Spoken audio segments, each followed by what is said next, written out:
Aku melihat dengan mata kepalaku sendiri. Tangan keriput ibu mertuaku menaburkan serbuk putih maut ke dalam cangkir teh kamomilku. Di seberang meja, suamiku, pria yang berjanji melindungiku, hanya dia membisu, menghitung mundur waktu kematianku demi harta 500 000 000 rupiah. Mereka pikir aku adalah domba yang siap disembelih. Mereka salah besar. Dengan satu gerakan kilat, aku menukar nasib maut itu. 10 menit kemudian, suamiku kolaps dengan mulut berbusa, sementara ibu mertuaku meraung meratapi hasil karyanya sendiri. Inilah awal dari tarian balas dendamku yang paling elegan. Halo teman-teman semua, selamat datang kembali di Pulang ke Rumah. Cerita hari ini akan membawa kita ke dalam labirin pengkhianatan rumah tangga yang sangat mencekam, di mana kasih sayang berubah menjadi racun yang mematikan. Sebelum kita masuk ke bagian pertama, saya ingin menyapa kalian semua. Coba tulis di kolom komentar. Dari daerah mana saja kalian menonton video ini? Apakah dari Jakarta, Jawa, Sumatera, atau mungkin dari luar negeri? Ayo absen sekarang. Saya sangat senang membaca asal daerah teman-teman semua. Jangan lupa untuk klik tombol like jika kalian sudah tidak sabar mendengar bagaimana cara Alina menghancurkan para pengkhianat ini. Share video ini ke grup keluarga atau teman-teman kalian sebagai pengingat agar selalu waspada. Dan yang terpenting, klik tombol subscribe serta nyalakan lonceng notifikasinya. Karena setiap dukungan kalian membantu channel ini untuk terus menyajikan cerita drama rumah tangga yang penuh pelajaran dan kepuasan emosional. Baiklah, siapkan kopi atau teh kalian, pastikan tidak ada racun di dalamnya. Dan mari kita mulai ceritanya. Malam itu hujan turun rintik-rintik membasahi atap rumah bergaya minimalis di pinggiran Jakarta, menciptakan melodi monoton yang seharusnya menenangkan. Namun, bagi Alina, suasana di ruang makan malam itu terasa sangat berbeda. Ada hawa dingin yang tak kasat mata merayap di sela-sela obrolan hangat keluarganya. Di atas meja makan jati pelitur yang mengkilap, tersaji hidangan rumahan kesukaan suaminya. Ayam goreng lengkuas, sayur asem, dan sambal terasi yang aromanya menguar memenuhi ruangan. Ini adalah tradisi akhir pekan yang selalu dipertahankan oleh ibu mertuanya, Ibu Ratna, yang datang menginap dengan dalih rindu pada anak laki-laki satu-satunya. Alina duduk di kursinya, tersenyum sopan sambil menyendokkan nasi ke piring suaminya, Bagas. Di permukaan, ini adalah potret keluarga kecil masyarakat urban yang harmonis. Namun, Alina telah lama belajar bahwa rumah tangga ini menyimpan banyak lapisan dusta di balik senyum manis yang tersungging di bibir. Percakapan mengalir seperti biasa, dipenuhi dengan basa-basi Ibu Ratna yang ujung-ujungnya selalu menyinggung soal kapan Alina akan memberikan cucu, atau sindiran halus tentang betapa sibuknya Alina mengurus bisnis catering organiknya. Biasanya, Alina hanya akan menunduk dan menjawab dengan nada datar meredam konflik. Namun malam ini, instingnya mengatakan ada sesuatu yang salah. Suasana hati Ibu Ratna terlalu riang, nadanya terlalu lembut, dan senyumnya terlalu lebar.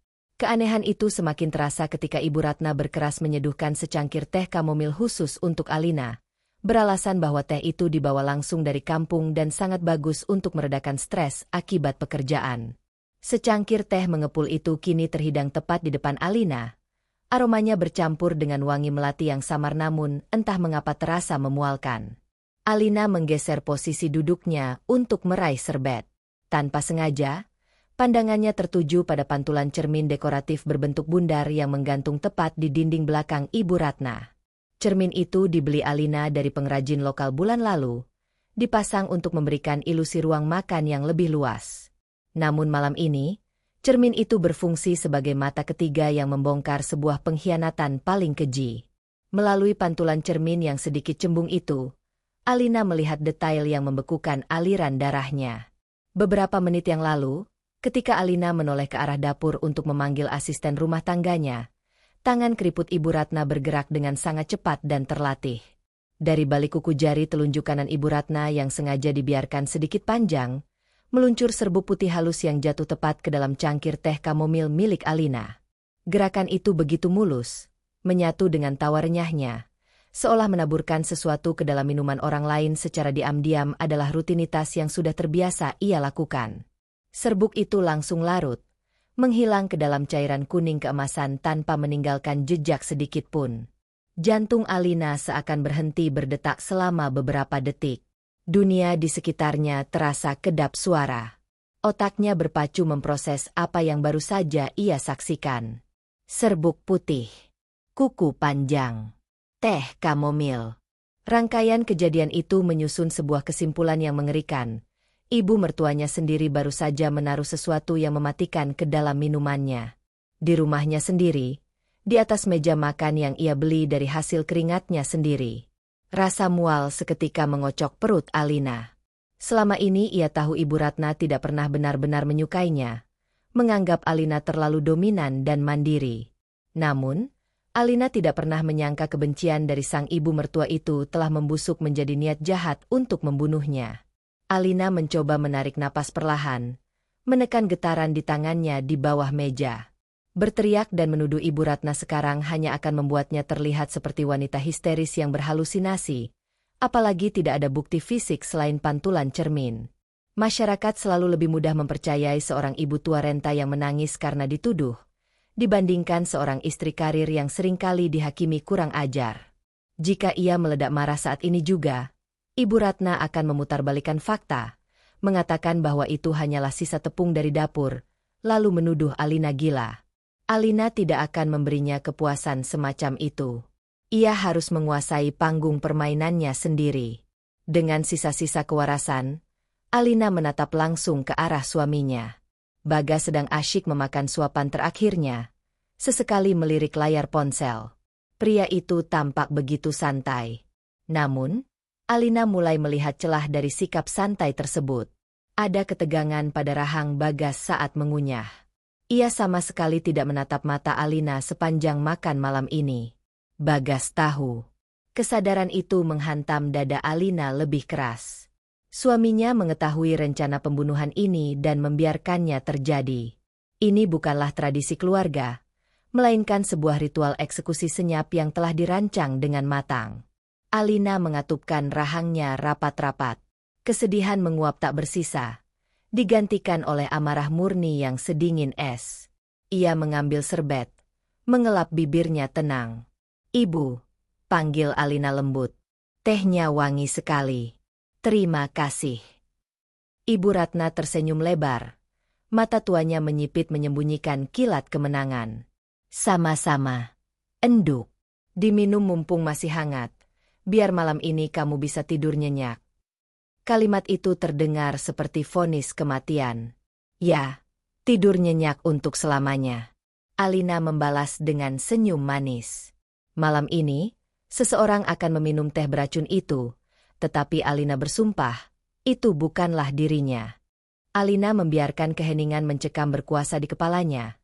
Sementara di luar, rintik hujan dan tawa palsu ibu mertuanya mendominasi ruang makan. Matanya kini terkunci pada sosok Bagas yang duduk tepat di seberangnya, terpisah oleh deretan piring saji masakan rumahan dan secangkir teh kamomil pembawa maut. Bagas mengenakan kaos oblong putih pudar kesayangannya, pakaian yang rutin Alina setrika dengan penuh cinta setiap akhir pekan. Wajah pria itu menunduk, seolah terhanyut oleh layar ponsel yang memancarkan pendar kebiruan, sementara jempolnya bergerak cepat mengetikkan sesuatu. Sesekali, Bagas meraih gelas air putihnya, meneguknya terburu-buru, lalu kembali menatap layar. Semuanya tampak normal, seolah ini sekadar malam akhir pekan di mana seorang suami melepas penat setelah bekerja di kantor. Namun, bagi Alina, ilusi keluarga urban yang harmonis itu telah hancur berkeping-keping. Alina membedah setiap gestur Bagas dengan ketajaman insting seorang predator. Ia memperhatikan betapa pundak suaminya kaku, tidak serileks biasanya saat makan malam berdua. Ketegangan itu menjalar ke rahangnya yang sesekali mengeras tanpa alasan. Terlebih lagi, Bagas sangat menghindari kontak mata. Sejak cangkir teh yang menipu itu diletakkan di depan Alina, tak sekalipun ia mengangkat wajah untuk menatap sang istri. Padahal, Bagas biasanya selalu antusias memuji setiap masakan ibunya sekadar untuk mencari muka. Malam ini, ia bungkam 1000 bahasa. Kebungkaman itu melubangi dada Alina, menguras habis setiap sisa cinta, pengorbanan, dan rasa hormat yang pernah ia dedikasikan untuk suaminya. Bagaimana mungkin ini terjadi? Pertanyaan menyiksa itu bergema bagai lolongan di benaknya. 3 tahun mereka membangun pernikahan ini. Mereka membeli rumah berlantaikan marmer ini bersama, meski kenyataannya sebagian besar cicilan dilunasi dari laba bisnis catering organik Alina. Ia mengingat malam-malam Bagas memeluknya saat ia kelelahan mengurus ratusan pesanan klien, membisikkan janji suci untuk selalu menjadi pelindungnya. Kata-kata manis yang dulu terasa seperti madu itu kini bermutasi menjadi bisa ular yang meracuni memorinya. Pria yang bersumpah melindunginya di hadapan Tuhan, kini duduk diam sebagai kaki tangan pengecut dari konspirasi pembunuhan yang dirancang ibunya. Bagas tidak menaburkan racun itu dengan tangannya, tetapi diamnya adalah bentuk persetujuan yang paling memuakan. Pikiran Alina melayang merangkai kejanggalan beberapa bulan terakhir. Belakangan ini, Bagas sering uring-uringan, kerap pulang larut menembus kemacetan Jakarta dengan alasan lembur di perusahaan logistik. Namun anehnya, gajinya selalu tak bersisa di pertengahan bulan. Setiap kali Alina bertanya halus soal keuangan, Bagas langsung meledak marah, menuduh istrinya merendahkan egonya sebagai kepala keluarga karena penghasilan Alina jauh lebih besar.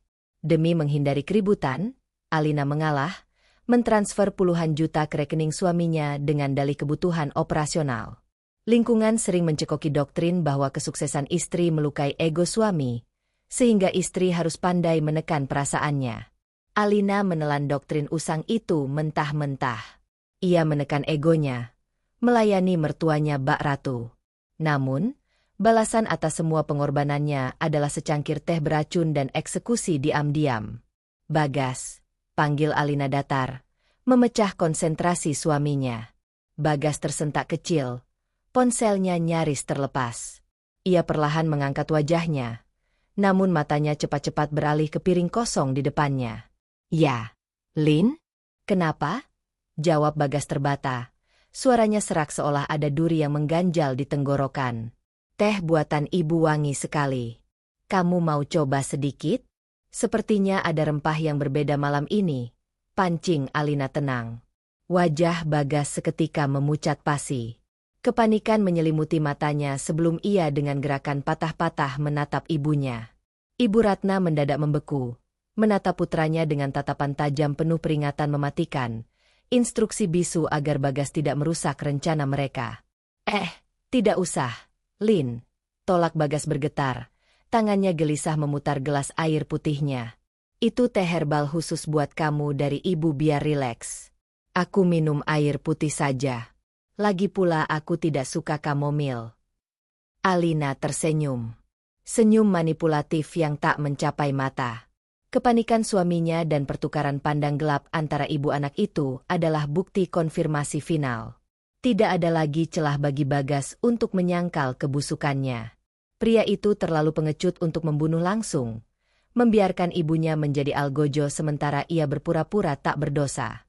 Rasa sakit akibat dikhianati hangus menguap, berganti tekad baja untuk meluluhlantakkan hidup mereka. Malam ini, Alina dihadapkan pada 2 pilihan. Pertama, mengamuk, melempar cangkir beracun ke dinding, dan mengusir mereka. Ini memberi kepuasan instan, tapi hukum tak akan berpihak tanpa bukti kuat. Mereka bisa menuduhnya depresi dan merencanakan pembunuhan yang lebih rapi. Pilihan kedua, ikut bermain dalam sandiwara menjijikan ini. Memakai topeng istri lugu, lalu membalikan keadaan tepat saat mereka merasa di puncak kemenangan. Alina memilih yang kedua. Pembalasan dendam sesungguhnya adalah hidangan hukuman yang disajikan sangat dingin. Alina menatap dalam cangkir kamomil di hadapannya.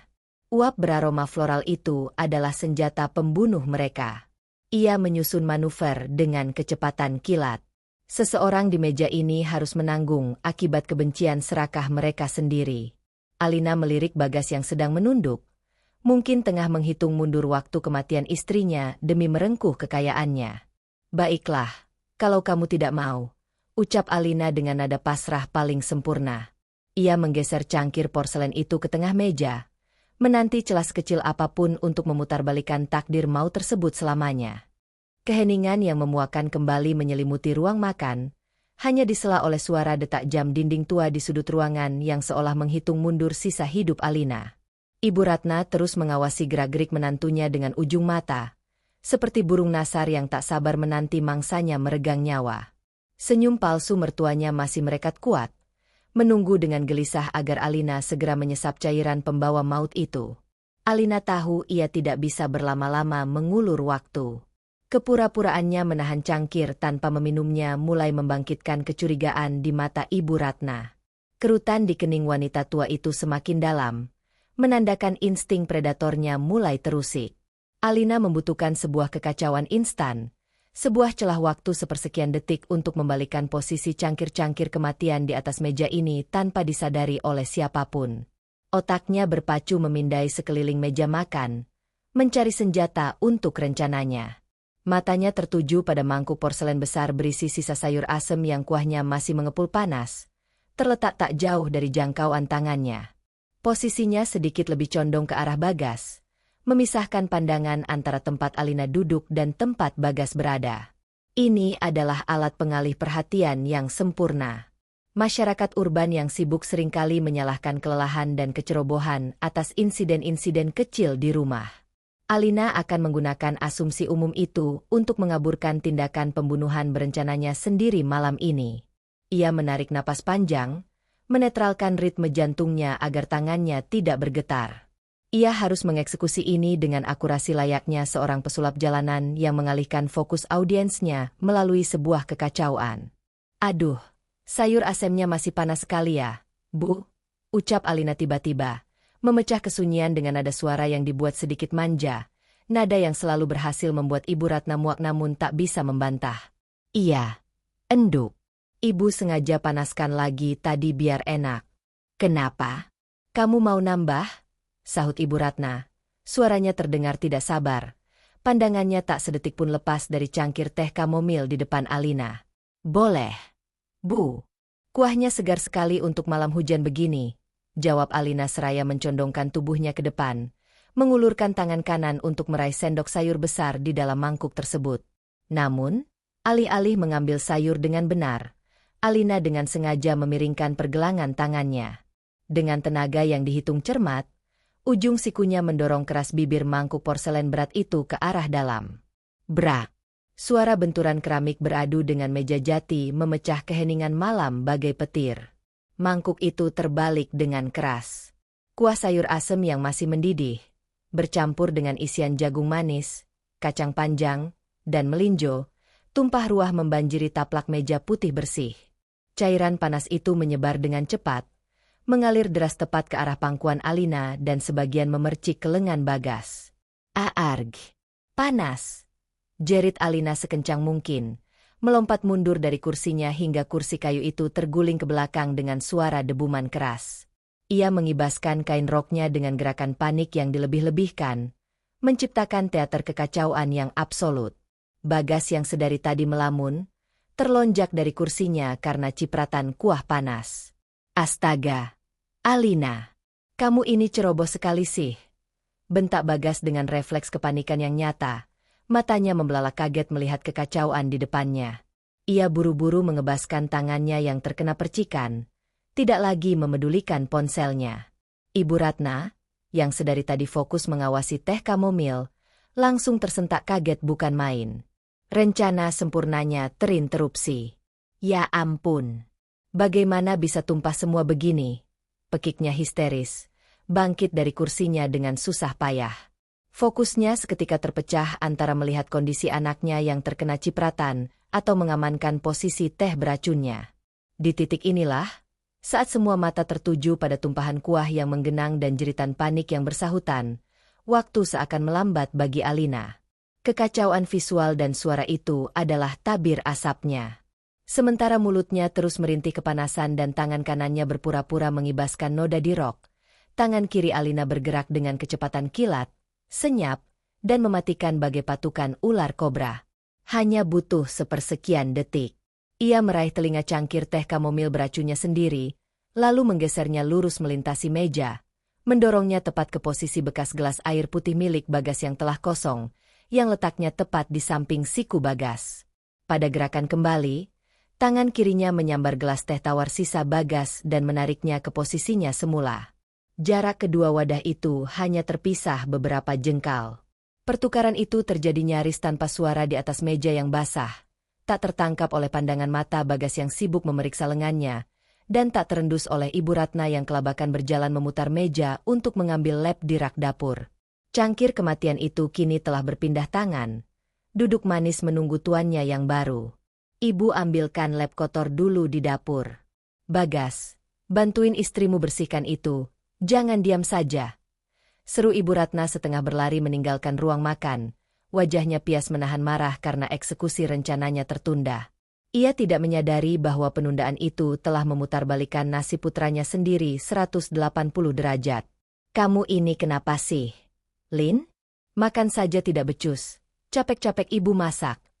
Gerutu Bagas sambil mencomot tisu dari kotak di tengah meja, mengelap sisa kuah yang menetes dari siku ke mejanya. Ia sama sekali tidak menyadari perubahan mematikan yang terjadi beberapa sentimeter di dekat tangannya. Alina terus merintih, menunduk sambil mengelap roknya untuk menyembunyikan senyum kepuasan yang nyaris meledak di bibirnya. Adrenalin memompa deras di pembuluh darahnya. Jantungnya berdebar kencang bukan karena takut, melainkan karena ekstasi kemenangan. Maaf, Mas. Tanganku tiba-tiba kram karena terlalu lelah kerja seharian, jadi mangkuknya tergelincir. Ucap Alina dengan nada menyesal yang dipenuhi bisa kemunafikan, menirukan intonasi memuakan yang sering mertuanya gunakan. Ibu Ratna kembali dari dapur membawa setumpuk lap kotor. Sambil bersungut-sungut, ia dan Bagas mulai mengelap sisa kuah di atas meja. Kekacauan itu akhirnya mereda dalam 5 menit. Nafas Ibu Ratna tampak tersengal. Ia kembali duduk di kursinya, matanya langsung tertuju pada deretan gelas di depan mereka. Bagas duduk kembali dengan wajah bersungut-sungut, membuang tisu basah ke lantai. Alina pun memberdirikan kursinya, duduk kembali dengan ekspresi wajah yang tampak syok akibat insiden tumpahan itu. Permainan telah berubah. Umpan telah ditebar. Dan kini Alina hanya perlu menunggu sang predator masuk ke dalam jebakannya sendiri. Teh kematian itu kini berada persis di depan Bagas. Secangkir teh kamomil hangat yang tak berdosa, menyembunyikan serbuk putih rahasia ibunya. Alina menahan napas. Matanya mengawasi cangkir itu seolah itu adalah sebuah bom waktu yang detikannya tak terdengar. Suasana di ruang makan itu mendadak sunyi. Hanya menyisakan suara detik jam dinding yang terdengar seperti ketukan palu hakim di telinga Alina. Bau kecut sayur asem yang tumpah masih menyengat, bercampur dengan uap teh kamomil yang aromanya memenuhi ruangan dengan keharuman bunga yang kini terasa memualkan bagi Alina.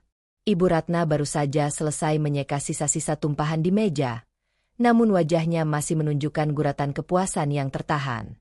Wanita tua itu tidak sedikit pun curiga bahwa dalam kekacauan yang berlangsung hanya beberapa detik tadi, Alina telah melakukan manuver paling mematikan dalam sejarah hidupnya. Cangkir teh porselen bermotif bunga yang berisi serbuk neurotoksin itu kini telah bergeser posisi, duduk manis tepat di depan jangkauan tangan Bagas. Sementara itu, cangkir teh tawar milik Bagas yang aman, kini berada di depan Alina. Strategi ini begitu halus, dilakukan di tengah kepanikan, sehingga bahkan mata langsang mertua pun gagal menangkap perpindahan tersebut. Bagas mengembuskan napas panjang, mencoba meredakan sisa-sisa kekesalannya akibat insiden tumpahan tadi. Kaos oblong putih yang dikenakannya sedikit lembab terkena cipratan kuah panas, membuatnya merasa gerah dan kehausan yang luar biasa. Adrenalin akibat kaget rupanya telah menguras cairan di kerongkongannya. Tanpa menoleh, tanpa sedikit pun keraguan, tangan kanan Bagas terulur ke samping. Ia meraih cangkir porselen yang ia pikir adalah miliknya. Bagi Bagas, teh adalah teh. Ia tidak pernah benar-benar peduli pada aroma floral yang samar-samar tercium, karena pikirannya masih tersangkut pada angka-angka utang judi yang menghantuinya. Ia membutuhkan sesuatu untuk membasahi tenggorokannya yang kering sebelum ia melanjutkan sandiwara, suami setia, malam itu. Alina menahan napasnya dengan sangat rapat, hingga dadanya terasa sakit. Ia memperhatikan setiap milimeter gerakan tangan suaminya. Saat jemari Bagas menyentuh gagang cangkir itu, Alina merasa waktu di sekelilingnya melambat secara dramatis. Ia bisa melihat Bagas mengangkat cangkir itu, membawanya ke bibir, dan memiringkannya. Cahaya lampu gantung ruang makan memantul di permukaan cairan kuning keemasan yang kini masuk ke dalam mulut Bagas. Pria itu menenggaknya dalam satu tegukan besar yang mantap, sebuah tegukan yang secara resmi mengakhiri masa depan pria itu selamanya. Cairan beracun itu mengalir lancar melewati kerongkongan Bagas, masuk ke dalam sistem pencernaannya, dan siap menyebar ke seluruh pembuluh darah menuju pusat sarafnya. Alina mengepalkan tangannya di bawah meja, kukunya menancap ke telapak tangan untuk menekan rasa ekstasi kemenangan yang ingin meledak dari dadanya. Kok rasanya agak manis ya? Perasaan tehku tadi tawar, Mas. Gumam Bagas setelah meletakkan kembali cangkir itu ke atas meja dengan bunyi denting pelan. Ia sedikit mengernyit, mengecap sisa rasa di lidahnya yang mulai terasa sedikit kebas. Namun, Bagas kembali meraih ponselnya, menganggap rasa manis itu mungkin sisa gula dari masakan ibunya yang menempel di bibir cangkir. Ia sama sekali tidak menyadari bahwa rasa manis yang ia kecap adalah rasa dari maut yang sedang merambat cepat. Ibu Ratna yang baru saja duduk kembali, tiba-tiba membelalakan mata. Ia baru saja menyadari sesuatu yang janggal. Pandangannya terjatuh pada tempat di mana seharusnya teh kamomil Alina berada, namun tempat itu kosong. Sebaliknya, ia melihat cangkir kesayangannya berada tepat di samping tangan Bagas. Darah di wajah Ibu Ratna seolah tersedot habis ke bumi dalam sekejap. Wajahnya yang semula merona penuh kemenangan kini berubah menjadi sepucat kertas kain kafan. Bibirnya bergetar hebat, dan tangannya yang keriput mulai gemetar tak terkendali di atas meja. Ia menatap cangkir kosong itu, lalu menatap Bagas, lalu beralih ke Alina yang sedang menatapnya dengan pandangan paling polos dan membingungkan yang pernah ia lihat. "Bagas, kamu minum teh itu," bisik Ibu Ratna dengan suara yang nyaris tak terdengar, serak seolah ia baru saja menelan pasir. Harapannya hancur berkeping-keping. Dunia di sekelilingnya terasa runtuh menimpa pundaknya sendiri.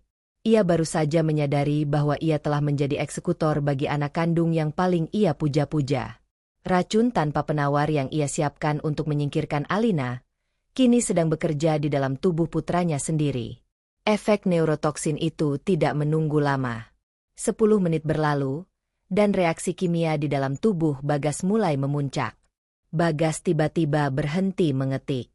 Ponselnya meluncur dari jemarinya yang mendadak kaku, jatuh berdebum ke atas lantai marmer. Bagas mencoba meraih ponselnya, namun tangannya tidak merespons. Tubuhnya terasa sangat berat, seolah darahnya berubah menjadi semen yang mengeras. Ia membuka mulutnya untuk bicara, namun yang keluar hanyalah desisan panjang yang menyakitkan. Kepanikan yang luar biasa terpancar dari mata Bagas. Ia menatap ke arah ibunya dengan pandangan bertanya yang mengerikan. Wajah Bagas berubah warna dari kemerahan menjadi biru keunguan dalam hitungan detik. Ia mulai tersedak, seolah ada tangan tak kasat mata yang mencekik lehernya dari dalam. Mas Bagas, Mas kenapa?" Alina menjerit, melompat dari kursinya dengan akting kepanikan yang luar biasa sempurna. Ia memegang bahu Bagas, mengguncang tubuh suaminya yang mulai mengejang hebat. Alina memastikan suaranya cukup keras, hingga bisa didengar oleh asisten rumah tangga di belakang.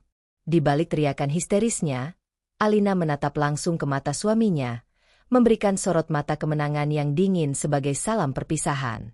Bagas mulai memuntahkan cairan hitam pekat yang baunya sangat busuk, menodai taplak meja dan piring-piring di sekitarnya. Tubuhnya yang tegap kini merosot dari kursi, jatuh terjerembab ke lantai marmer yang dingin dengan suara debuman keras. Ia kejang-kejang hebat, menendang-nendang meja makan hingga gelas-gelas pecah berhamburan. Ibu Ratna meraung, menjatuhkan diri ke lantai untuk memeluk kepala putranya yang kini mengeluarkan buih hitam dari mulutnya. Wanita tua itu meratapi nasibnya sendiri, menjerit memanggil nama Tuhan, seolah lupa bahwa dialah yang membawa maut itu ke meja makan ini. Sementara itu, Alina berdiri di atas mereka, menatap pemandangan itu dengan wajah yang tampak hancur oleh kesedihan, namun hatinya sedang menari di atas puing-puing pengkhianatan yang baru saja ia balas dengan sangat tuntas. Kematian, atau kelumpuhan, itu memang telah sampai pada alamat yang tepat menurut perhitungan semesta. Lorong unit gawat darurat, UGD, malam itu dipenuhi hiruk-pikuk mencekam. Bau khas obat-obatan dan cairan antiseptik menusuk hidung, berbaur dengan kepanikan yang menyesakkan dada. Pintu kaca otomatis terbuka lebar saat Brancar yang membawa tubuh kejang Bagas didorong masuk dengan tergesa-gesa oleh tim medis. Lampu neon putih terang benderang menyinari wajah Bagas yang kini membiru dengan sisa buih hitam di sudut bibirnya. Di belakang Brancar itu, Ibu Ratna berlari tertatih-tatih, meratap dengan suara melengking yang memekakan telinga, menciptakan tontonan tragis bagi para pasien dan keluarga yang sedang menunggu di ruang tunggu. Masyarakat selalu menyukai drama, dan malam ini, ibu mertuanya memberikan sebuah pertunjukan teater kelas kakap. "Tolong anak saya. Dok, tolong. Dia diracun. Anak saya mau dibunuh," jerit Ibu Ratna histeris. Tangannya menggapai-gapai lengan perawat yang sibuk memasang selang oksigen dan jalur infus. Alina berjalan di belakang mereka dengan langkah gontai yang sengaja dibuat-buat. Pakaiannya masih bernoda kuah sayur asem. Rambutnya sedikit berantakan. Ia memasang ekspresi syok berat, mata kosong menatap lantai marmer rumah sakit, memainkan peran sebagai istri yang trauma melihat suaminya sekarat. Namun di balik topeng keputusasaan itu, otak Alina bekerja 1000 kali lipat lebih tajam dari pisau bedah. Ia membiarkan Ibu Ratna mengambil alih panggung. Dalam budaya ketimuran, seorang ibu yang menangisi anaknya yang sekarat memiliki kekebalan mutlak atas simpati publik. Alina tahu, jika ia membalas teriakan mertuanya sekarang, ia hanya akan terlihat sebagai menantu durhaka yang tidak punya empati. Maka, ia memilih diam. 2 orang petugas keamanan rumah sakit dan seorang polisi jaga malam yang bertugas di pos depan segera menghampiri keributan tersebut. "Ada apa ini, Bu? Tenang dulu. Biarkan dokter bekerja," ucap polisi itu menenangkan Ibu Ratna yang sengaja menjatuhkan dirinya ke lantai ruang tunggu, menangis meraung-raung. Melihat kehadiran aparat, mata Ibu Ratna seketika berkilat buas. Ia menemukan audiens yang tepat untuk melancarkan serangan fitnahnya. Dengan air mata buaya yang mengalir deras, ia menunjuk tepat ke arah Alina yang berdiri kaku. Ujung jarinya bergetar penuh amarah kebencian yang nyata. "Tangkap perempuan itu, Pak! Tangkap dia! Dia yang meracuni anak saya!" jerit Ibu Ratna dengan suara parau yang menggema di seluruh koridor UGD. Semua mata kini beralih menatap Alina. Bisik-bisik mulai terdengar. Stigma sosial langsung bekerja dengan cepat. Seorang istri karir yang dingin, dituduh meracuni suaminya sendiri demi harta. Polisi itu mengerutkan kening, menatap Alina dengan curiga lalu kembali menatap Ibu Ratna. "Ibu jangan sembarangan menuduh. Apa buktinya istri korban yang melakukannya?" "Bukti apa lagi? Hanya kami bertiga di meja makan. Teh itu harusnya untuk dia, tapi dia dengan licik menukarnya agar diminum anak saya. Dia sudah merencanakan ini semua. Dia mau mengincar uang asuransi jiwa anak saya yang miliaran rupiah itu. Perempuan serakah ini mau membunuh Bagas supaya bisa kawin lagi dengan selingkuhannya." Fitnah Ibu Ratna semakin menjadi-jadi, merangkai kebohongan yang terdengar masuk akal di telinga masyarakat awam yang gemar mengonsumsi sinetron. Alina menahan godaan untuk tersenyum sinis. "Asuransi jiwa? Ironis sekali. Asuransi jiwa itu dibayar lunas setiap bulan dari rekening perusahaan Alina, bukan dari kantong suaminya yang pecundang itu." Alih-alih meledak dalam amarah, Alina membiarkan setetes air mata jatuh membasahi pipinya. Ia menggeleng lemah, menatap polisi itu dengan pandangan memelas. "Saya tidak tahu apa yang ibu bicarakan," bisik Alina dengan suara parau yang syarat akan kepedihan mendalam. Mas Bagas tiba-tiba kejang setelah minum tehnya sendiri. "Saya sangat mencintai suami saya. Pak, tolong, selamatkan dia." Kepura-puraannya sangat sempurna, membuat polisi jaga itu tampak bimbang mempercayai tuduhan liar sang mertua. "Bohong. Dia pembohong. Pak, jangan percaya air mata buaya perempuan ular ini." Ibu Ratna terus meracau, mencoba merangsek maju sebelum ditahan oleh satpam. "Sudah, Bu, tenang. Sementara tim medis menangani korban, Ibu dan Mbak silakan ikut saya ke pos polisi rumah sakit untuk dimintai keterangan," tegas polisi tersebut. Alina mengangguk patuh. Ia membiarkan Ibu Ratna memenangkan pertempuran kecil ini. Biarkan wanita tua itu merasa di atas angin, menggali kuburannya sendiri dengan kebohongan-kebohongan yang nanti akan dengan mudah dipatahkan. Sambil berjalan gontai mengikuti petugas, tangan kanan Alina menyelinap perlahan ke dalam saku blazernya. Jari-jarinya meraba sebuah benda kecil berbentuk bundar.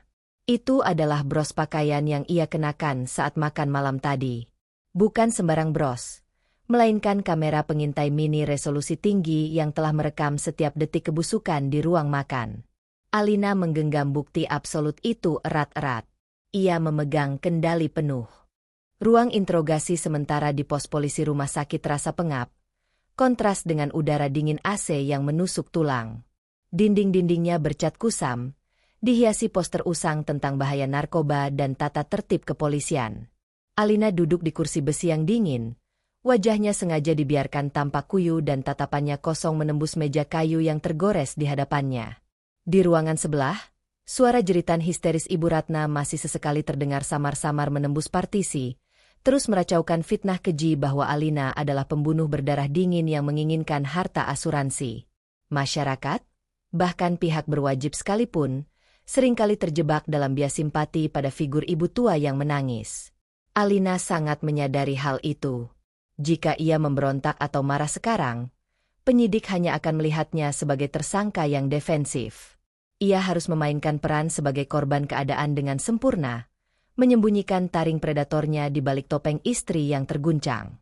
Seorang penyidik berpakaian preman, Bribka Dodi, masuk membawa buku catatan kecil dan segelas air mineral.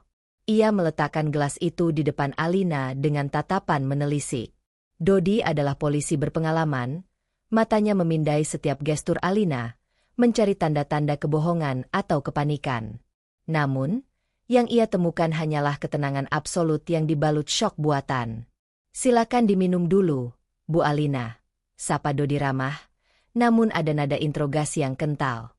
"Bisa ceritakan pada saya kronologi kejadian di meja makan tadi?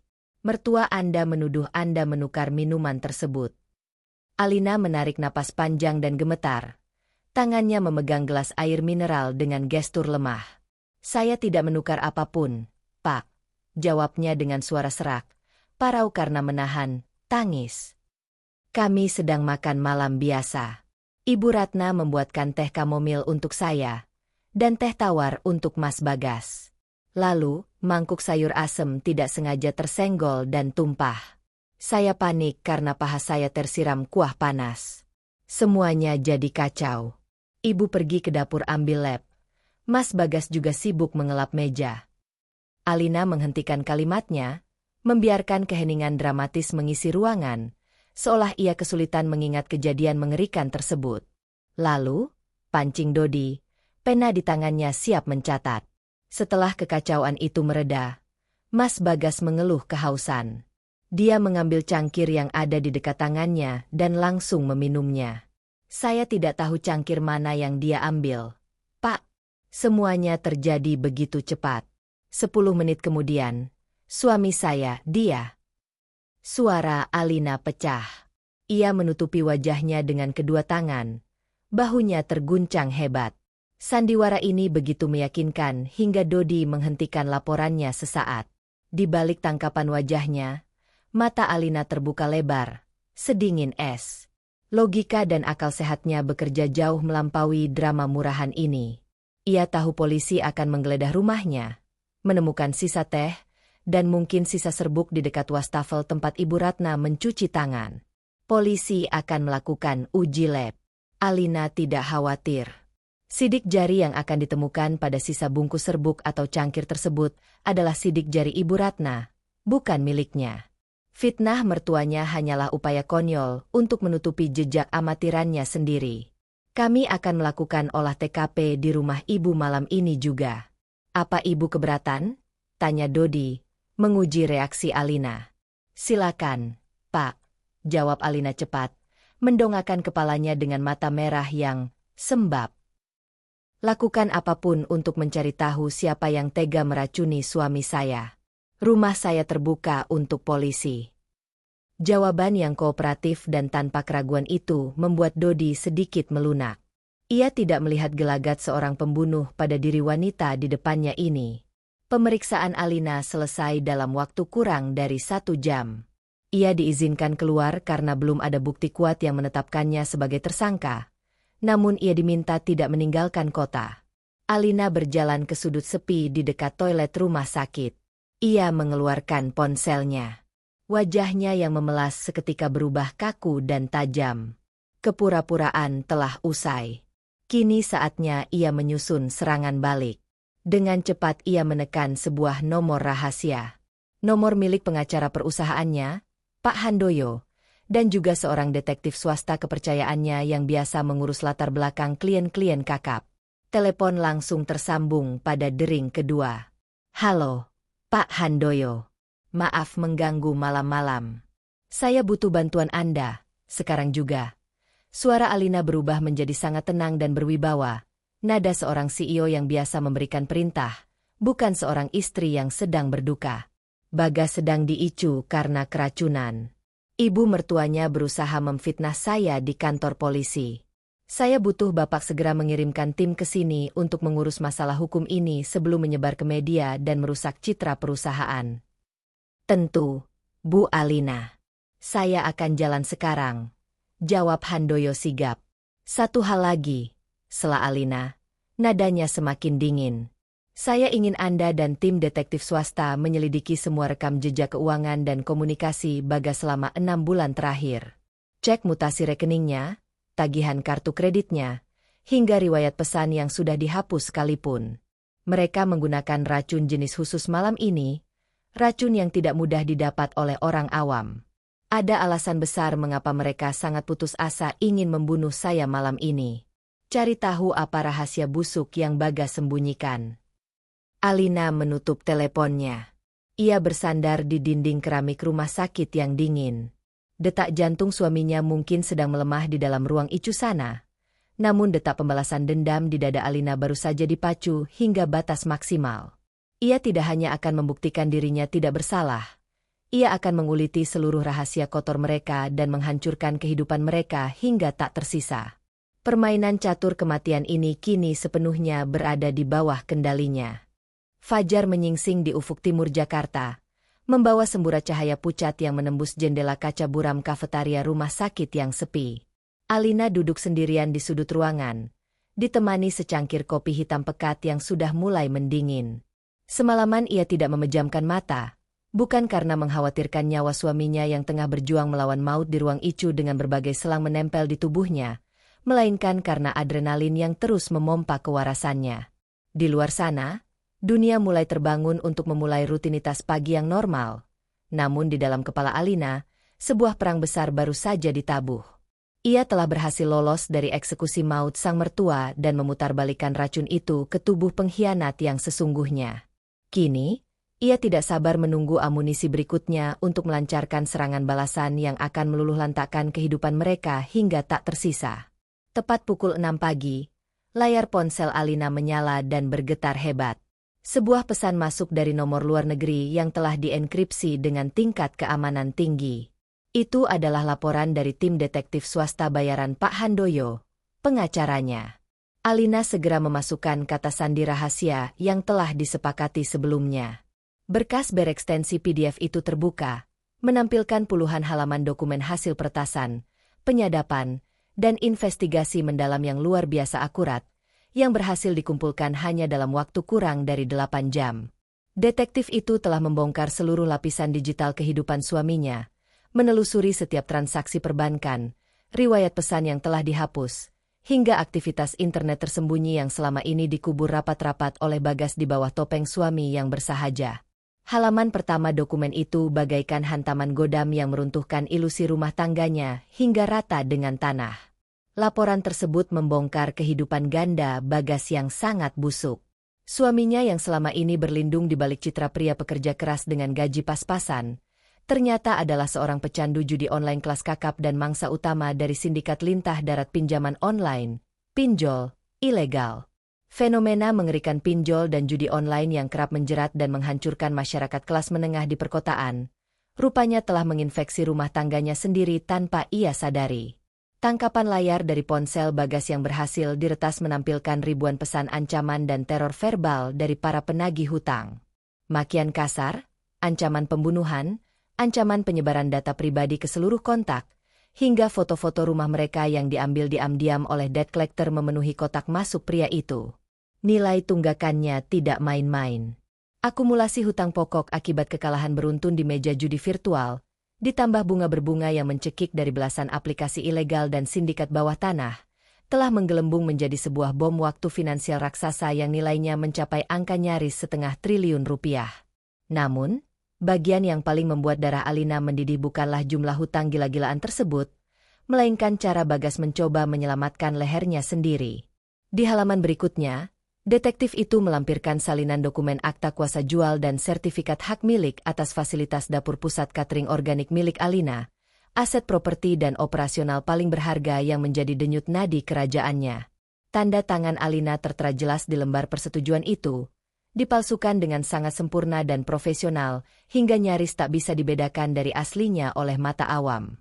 Bagas rupanya telah mencuri sertifikat asli dari brankas pribadi di rumah mereka, memalsukan tanda tangan Alina dengan bantuan notaris bodong, dan menggadaikan aset itu kepada sindikat rentenir kelas atas sebagai jaminan tambahan untuk menutupi hutang pinjolnya. Pengecut itu diam-diam telah menjual darah, keringat, dan air mata perjuangan Alina selama bertahun-tahun demi mendanai gaya hidup dan kebodohannya yang hancur. Tenggat waktu pelunasan yang diberikan oleh sindikat rentenir itu jatuh tepat pada hari ini. Jika Bagas gagal membayar hari ini juga, mereka akan mengeksekusi paksa dan menyita seluruh aset bisnis Alina tanpa ampun. Teka-teki berdarah itu akhirnya tersusun sempurna, membentuk gambaran motif yang sangat mengerikan dan terencana. Alina kini mengerti sepenuhnya mengapa teh kamomil beracun itu harus disajikan tadi malam. Rencana itu adalah sebuah jalan pintas yang putus asa. Jika Bagas gagal membayar hutangnya, aset Alina akan disita paksa, dan Alina pasti akan segera menyeret suaminya ke penjara atas tuduhan pencurian dan pemalsuan dokumen tingkat tinggi. Bagas akan hancur lebur. Namun, jika Alina mati mendadak malam itu dengan diagnosis medis, serangan jantung, atau kelelahan bekerja, Bagas akan langsung berdiri sebagai ahli waris sah tunggal. Sebagai duda yang ditinggal mati, ia akan secara legal menguasai seluruh harta, mencairkan asuransi jiwa Alina, melunasi seluruh hutang judinya, dan kembali hidup kaya raya sambil memerankan karakter suami yang malang dan berduka di mata publik. Rencana pembunuhan yang diracik ibunya itu adalah tiket emas Bagas untuk merampok istrinya sendiri secara legal dan menghindari jeruji besi. Alina mematikan layar ponselnya. Ia menatap pantulan wajahnya sendiri di kaca jendela rumah sakit. Tidak ada air mata kesedihan. Tidak ada ratapan hati seorang istri yang dikhianati. Yang tersisa di wajah cantik itu hanyalah seringai dingin seorang algojo yang baru saja menemukan titik lemah paling mematikan dari musuhnya. Rasa puas yang kelam mengalir di pembuluh darahnya. Bagas mengira telah memainkan permainan catur dengan pion yang bodoh dan patuh. Pria itu tidak tahu bahwa dengan meminum racunnya sendiri, ia baru saja menyerahkan tahta kekuasaan sepenuhnya kepada sang ratu. Alina menenggak sisa kopi hitamnya yang pahit, sepahit karma yang telah ia siapkan untuk menghancurkan ibu dan anak itu hingga tak tersisa menjadi debu. Panggung eksekusi yang sesungguhnya baru saja ia bangun. Langkah kaki Alina menggema pelan di sepanjang lorong rumah sakit yang bernuansa serba putih dan steril. Di sisinya, Pak Handoyo, pengacara perusahaannya yang datang subuh tadi, berjalan dengan wajah serius membawa map berisi salinan rekam medis. Mereka baru saja dipanggil oleh dokter spesialis saraf yang menangani Bagas di ruang ICU. Cahaya matahari pagi kini telah sepenuhnya menerangi luar jendela, namun hawa dingin masih merajai lorong tersebut, seolah selaras dengan hati Alina yang telah membeku. Setelah membaca laporan detektif tentang utang 1,5 triliun suaminya, Alina mengira ia sudah mencapai dasar palung kebusukan keluarga ini. Namun, ia salah besar. Pertemuannya dengan sang dokter beberapa menit lalu baru saja menyingkap lapisan neraka yang jauh lebih kelam dari sekadar keserakahan finansial. Di dalam ruangan berbau karbol itu, hasil uji laboratorium toksikologi Bagas akhirnya keluar, dan fakta yang dibeberkan sang dokter sukses membuat napas Alina tertahan, bukan karena sedih, melainkan karena takjub akan level kekejaman ibu mertuanya sendiri. Zat yang tertelan oleh suami Anda bukanlah racun tikus biasa atau sianida yang bertujuan mematikan seketika. Jelas dokter parubaya itu dengan kening berkerut dalam, menatap lembaran kertas di tangannya dengan tatapan tidak percaya. Ini adalah senyawa neurotoksin sintetis yang sangat langka dan sulit didapatkan di pasaran bebas. Sifatnya sangat destruktif namun bekerja secara spesifik. Senyawa ini tidak menyerang organ vital seperti jantung atau paru-paru secara langsung agar korban langsung tewas. Sebaliknya, racun ini secara agresif menghancurkan sel-sel saraf motorik pada sistem saraf pusat. Jika melihat dosis yang masuk ke tubuh Pak Bagas, target utama dari racun ini adalah untuk memicu kelumpuhan total secara permanen dan kerusakan fungsi otak yang setara dengan stroke iskemik masif. Penjelasan medis itu terngiang-ngiang di kepala Alina saat ia kini berdiri di depan jendela kaca tebal ruang ICU, menatap tubuh suaminya yang terbaring kaku. Monitor elektrokardiogram berbunyi ritmis, menandakan jantung pria itu masih berdetak kuat. Namun, tubuhnya kaku seperti sebatang kayu mati. Otak cerdas Alina dengan cepat merangkai kepingan teka-teki itu dengan fakta utang rentenir dan pemalsuan sertifikat yang ia temukan pagi tadi. Ia akhirnya memahami skenario utama atau skenario pamungkas yang sesungguhnya dari ibu dan anak pengkhianat itu. Niat asli Ibu Ratna bukanlah membunuhnya hingga tewas malam itu. Mengapa? Karena kematian mendadak seorang CEO muda yang sehat pasti akan memicu kecurigaan publik yang besar. Polisi akan melakukan autopsi menyeluruh, pihak asuransi akan melakukan investigasi mendalam, dan proses pencairan warisan bisa tertahan bertahun-tahun lamanya. Bagi Bagas yang tengah dikejar tenggat waktu rentenir brutal, kematian Alina yang memicu penyelidikan polisi adalah sebuah risiko yang terlalu besar untuk diambil. Lalu apa skenario yang paling sempurna, yang paling bisa diterima oleh masyarakat tanpa memicu kecurigaan hukum sedikitpun? Jawabannya adalah kelumpuhan akibat serangan stroke berat. Masyarakat perkotaan modern sangat akrab dengan narasi semacam ini. Seorang wanita karir yang kelewat ambisius, gila kerja, stres memikirkan bisnis perusahaannya, tiba-tiba jatuh kolaps karena kelelahan kronis dan berakhir stroke di meja makan. Tidak akan ada pihak yang curiga. Tidak akan ada autopsi dari kepolisian. Publik justru akan berdecak kasihan pada nasib Bagas, memuji-muji pria itu sebagai suami yang malang, setia, dan berbakti karena rela merawat istrinya yang tiba-tiba cacat tak berdaya. Disinilah letak kekejaman psikologis yang paling paripurna. Jika racun itu berhasil masuk ke perut Alina tadi malam, ia akan terbangun pagi ini dalam kondisi lumpuh total. Ia tidak akan bisa bicara, tidak bisa bergerak, namun kesadarannya sangat mungkin masih utuh sepenuhnya. Ia akan terjebak di dalam tubuhnya sendiri layaknya penjara daging yang menakutkan. Dalam kondisi Alina yang cacat dan tidak cakap secara hukum, Bagas akan dengan sangat mudah maju ke pengadilan untuk meminta penetapan hak perwalian atau pengampuan. Sebagai wali sah tunggal yang memegang kendali penuh, Bagas bisa mencairkan semua tabungannya, menjual seluruh aset perusahaannya, dan melunasi utang-utang judinya secara legal tanpa ada hambatan apapun. Alina hanya akan menjadi penonton bisu yang tak berdaya, menangis dalam dia menyaksikan kerajaannya dirampok habis-habisan oleh suaminya sendiri, sambil terus dirawat dengan kepura-puraan penuh kasih sayang di hadapan kerabat. Alina menyentuhkan jemarinya ke permukaan kaca dingin ruang ICU. Di balik kaca itu, kelopak mata Bagas perlahan terbuka. Pria itu sudah sadar dari masa kritisnya. Bola mata Bagas bergerak panik ke kiri dan ke kanan, menatap ke arah Alina yang berdiri tegak menatapnya. Namun, hanya bola matanya yang bisa bergerak. Lehernya, tangannya, kakinya, hingga lidahnya telah mati rasa, terkunci rapat oleh racun yang diracik ibunya sendiri. Sindrom locked-in, sebuah neraka dunia di mana jiwa seseorang terperangkap hidup-hidup dalam jasad yang mati. Bagas dengan cepat menyadari kondisinya. Kepanikan, ketakutan, dan keputusasaan yang absolut memancar jelas dari sorot matanya yang membelalak. Ia mencoba menjerit, tapi tak ada suara yang keluar. Ia mencoba meronta, tapi tak ada satupun otot yang merespons. Sebuah senyum miring, sangat tipis namun mematikan, perlahan terbit di bibir Alina. Kepuasan emosional yang meluap-luap membanjiri dadanya bak air bah yang meruntuhkan bendungan. Hukum karma di alam semesta ini ternyata bekerja dengan cara yang sangat puitis dan tanpa ampun. Mereka membuat jebakan neraka yang begitu terstruktur untuk memenjarakan Alina dalam kelumpuhan abadi. Namun nasib justru memutar balik meja eksekusi mematikan itu. Kini, Bagaslah yang akan membusuk di dalam penjara tubuhnya sendiri seumur hidup. Suaminya yang serakah dan manipulatif kini resmi menjadi seonggok daging tak berguna yang sangat menyedihkan. Dan yang paling brilian dari semua intrik ini, Ibu Ratna tidak sadar bahwa racunnya sendiri yang telah menghancurkan masa depan anak semata wayangnya. Wanita tua itu masih sibuk berkoar-koar menebar fitnah di luar sana. Alina membalas tatapan panik Bagas dengan sorot mata yang kosong dari belas kasihan. "Selamat menikmati nerakamu sendiri, sayang," bisik Alina tanpa suara dari balik kaca, sebelum akhirnya berbalik pergi dengan langkah anggun. Mobil SUV hitam milik pengacara Handoyo membelah jalanan Jakarta yang mulai dipadati kendaraan menuju siang hari. Di kursi belakang, Alina duduk dengan laptop di pangkuannya.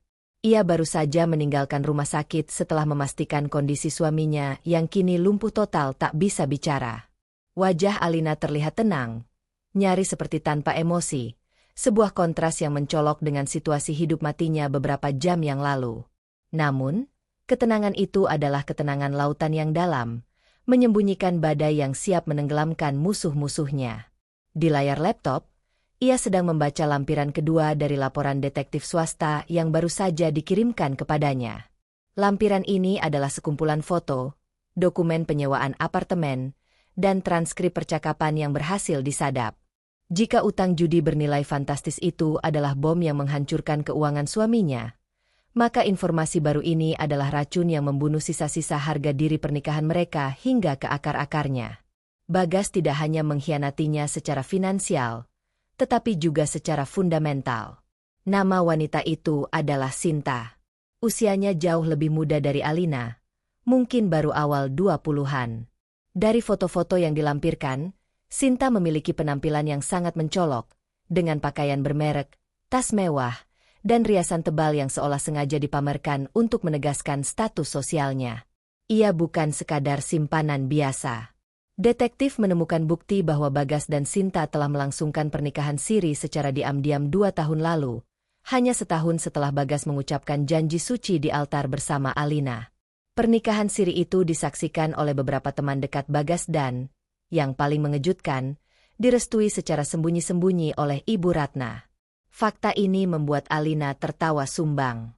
Pantas saja ibu mertuanya itu selalu menyindirnya tentang anak dan kesibukan kerja. Ibu Ratna rupanya telah memiliki menantu pengganti yang sempurna, sesuai versinya. Seorang wanita muda yang bersedia menjadi perhiasan pajangan, yang selalu ada di rumah, dan yang paling penting, bisa dikendalikan sepenuhnya. Namun, gaya hidup Sinta rupanya tidak sejalan dengan kemampuannya menghasilkan uang. Transkrip pesan yang disadap mengungkapkan bahwa Sinta adalah seorang wanita dengan tuntutan gaya hidup yang luar biasa tinggi dan konsumtif. Ia menuntut Bagas untuk menyewakan apartemen mewah di kawasan elit Jakarta Selatan, membelikan perhiasan mahal, perawatan kecantikan rutin di klinik ternama, hingga liburan ke luar negeri. Bagas, dengan ego pria patriarkisnya yang selalu merasa inferior di hadapan kesuksesan istrinya yang sah, berusaha keras memenuhi semua tuntutan tersebut untuk membuktikan kejantanannya di mata istri mudanya. Namun, dari mana Bagas mendapatkan uang untuk mendanai kemewahan Sinta sementara gajinya di perusahaan logistik bahkan tidak cukup untuk membayar tagihan listrik rumah mereka? Jawabannya sudah sangat jelas. Aliran dana dari pinjaman online ilegal yang mencekik leher Bagas ternyata tidak hanya habis di meja judi virtual. Sebagian besar uang haram hasil menggadaikan aset catering Alina, mengalir deras ke rekening Sinta. Gadis muda itu menghisap darah Alina dari kejauhan, menikmati kemewahan dan fasilitas elit dari keringat wanita yang ia sebut sebagai istri tua yang gila kerja, dalam pesan-pesan singkatnya kepada Bagas. Sinta adalah benalu yang menempel pada inang yang lebih besar, ikut merongrong dan mempercepat kehancuran finansial Bagas. Ironisnya, saat ini Sinta sedang hamil besar, memasuki usia kandungan 8 bulan. Kebahagiaan semu yang coba dibangun Bagas dengan menumpuk kebohongan dan kejahatan ini kini berada di ambang kehancuran absolut. Alina menatap tajam foto Sinta yang sedang berpose di depan sebuah mobil mewah. Jadi, kamu merampokku, menggadaikan pabrikku, dan mencoba membunuhku agar kamu bisa hidup mewah dengan parasit kecil ini. Mas? Desis Alina pada layar laptopnya. Ia tidak merasakan kecemburuan layaknya istri yang diselingkuhi.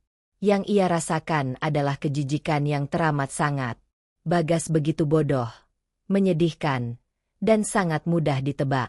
Pria itu mengira ia adalah seorang manipulator ulung, padahal ia hanyalah boneka yang diperas oleh dua wanita di sekelilingnya. Ibunya yang serakah dan istri sirinya yang materialistis. Alina memutar otak, merajut benang-benang intrik ini menjadi sebuah jaring laba-laba yang mematikan. Fakta tentang Sinta ini adalah kartu truf yang terlalu indah untuk dilewatkan. Sinta bukanlah sekadar korban dari kebohongan Bagas. Ia adalah kaki tangan pasif yang menikmati hasil rampasan.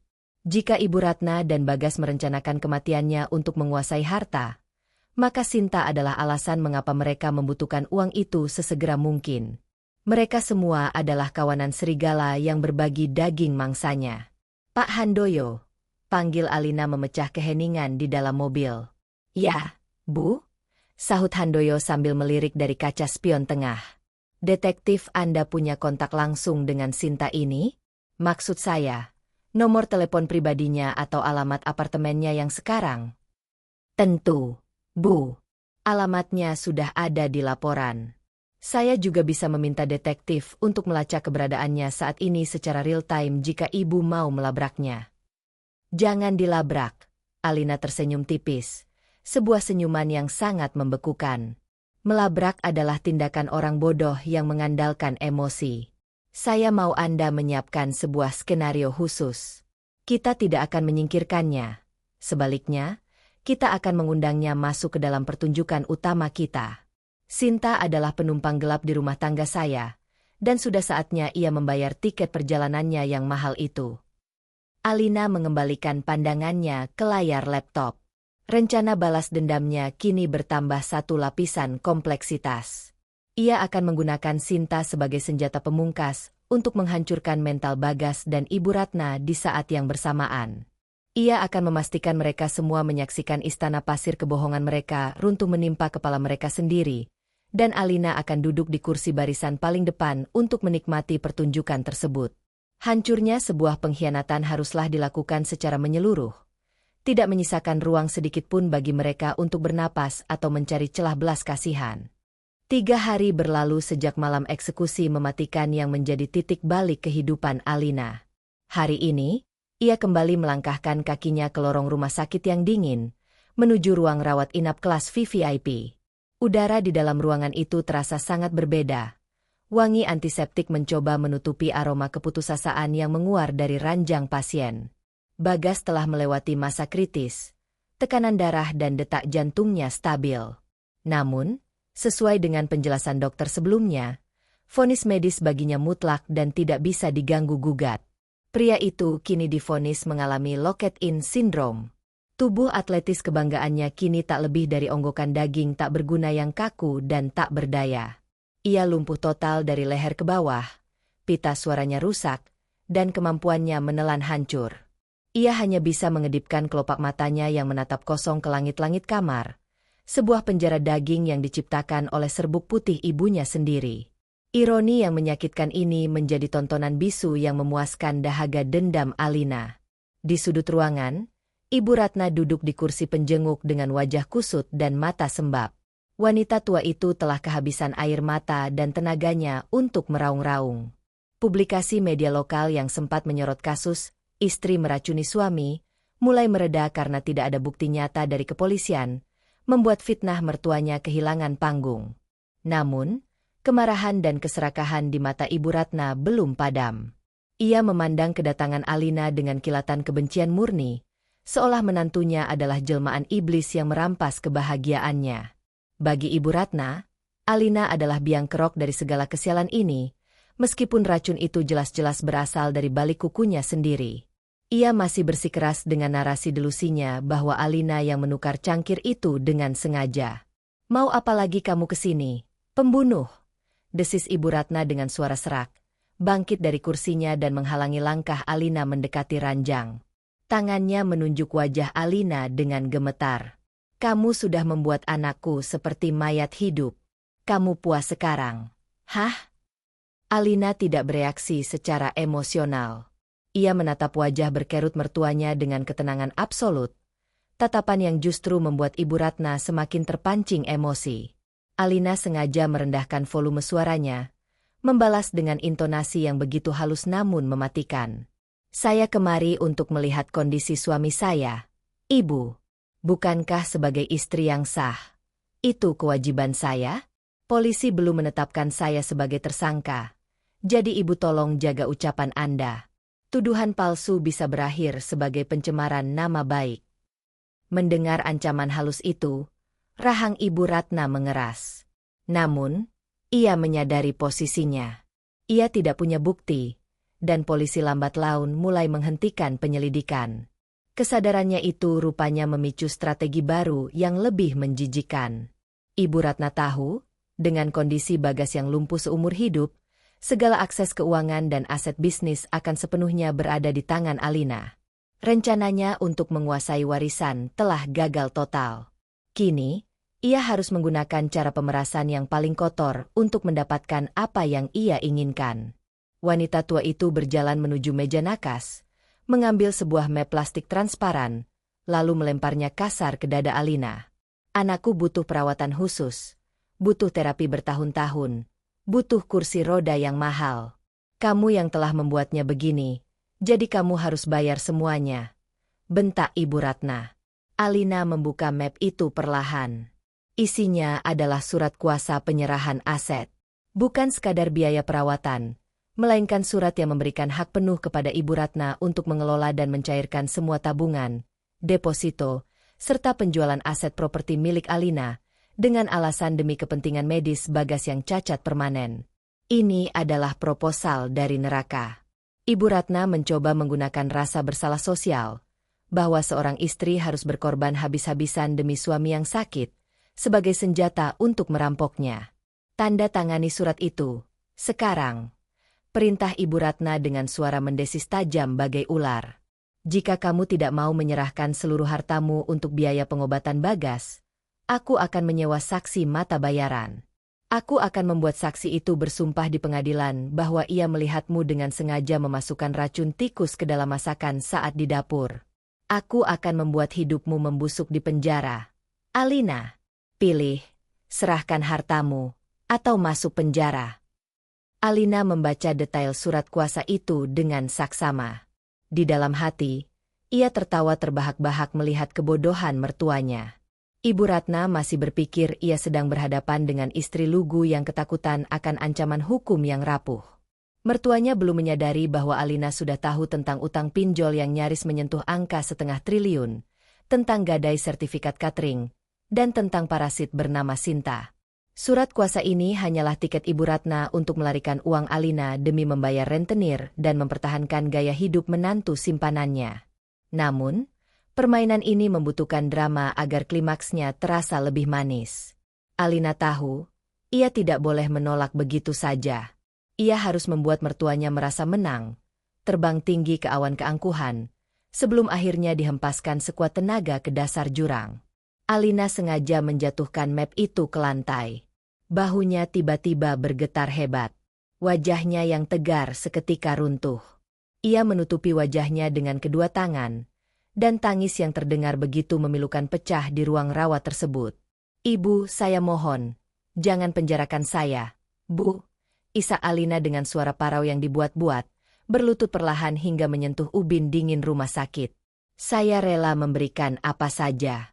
Saya rela, asalkan Ibu tidak memasukkan saya ke penjara. Saya tidak kuat membayangkan hidup di balik sel, Bu." Sandiwara yang sempurna. Alina menyuguhkan tontonan keputusasaan yang sangat meyakinkan, menutupi taring predatornya di balik genangan air mata palsu. Isak tangis Alina bergema memantul di dinding-dinding ruang VVIP yang kedap suara, menciptakan sebuah simfoni keputusasaan yang terdengar begitu nyata dan memilukan. Ia menundukkan kepalanya dalam-dalam, membiarkan ujung hijabnya menyapu ubin rumah sakit yang sedingin es, memainkan peran sebagai wanita tak berdaya yang telah hancur lebur di bawah ancaman penjara. Di hadapannya, Ibu Ratna berdiri tegak bagaikan seorang ratu tiran yang baru saja memenangkan peperangan besar. Senyum angkuh mekar sempurna di wajah keriput wanita tua itu, mencerminkan arogansi absolut yang memuakan. Dalam budaya feodalistik yang masih mengakar di sebagian masyarakat kita, posisi mertua seringkali dianggap sakral dan tak tersentuh, memberikan ilusi kekuasaan yang membuat mereka merasa berhak atas segala pencapaian menantunya. Ibu Ratna sedang menikmati ilusi itu sampai ketegukan terakhir. Ia menatap ke bawah, memandang puncak kepala Alina dengan sorot mata penuh penghinaan, merasa sangat digdaya karena berhasil menaklukkan menantu perempuannya yang bergelar CEO dan bergelimang harta tersebut hanya dengan bermodalkan fitnah murahan. "Nah, begitu. Tahu diri kamu sekarang," desis Ibu Ratna dengan nada suara yang bergetar karena euforia kemenangan. Ia bahkan tidak segan-segan menendang pelan ujung sepatu Alina dengan ujung sandalnya, sebuah gestur merendahkan yang sangat disengaja.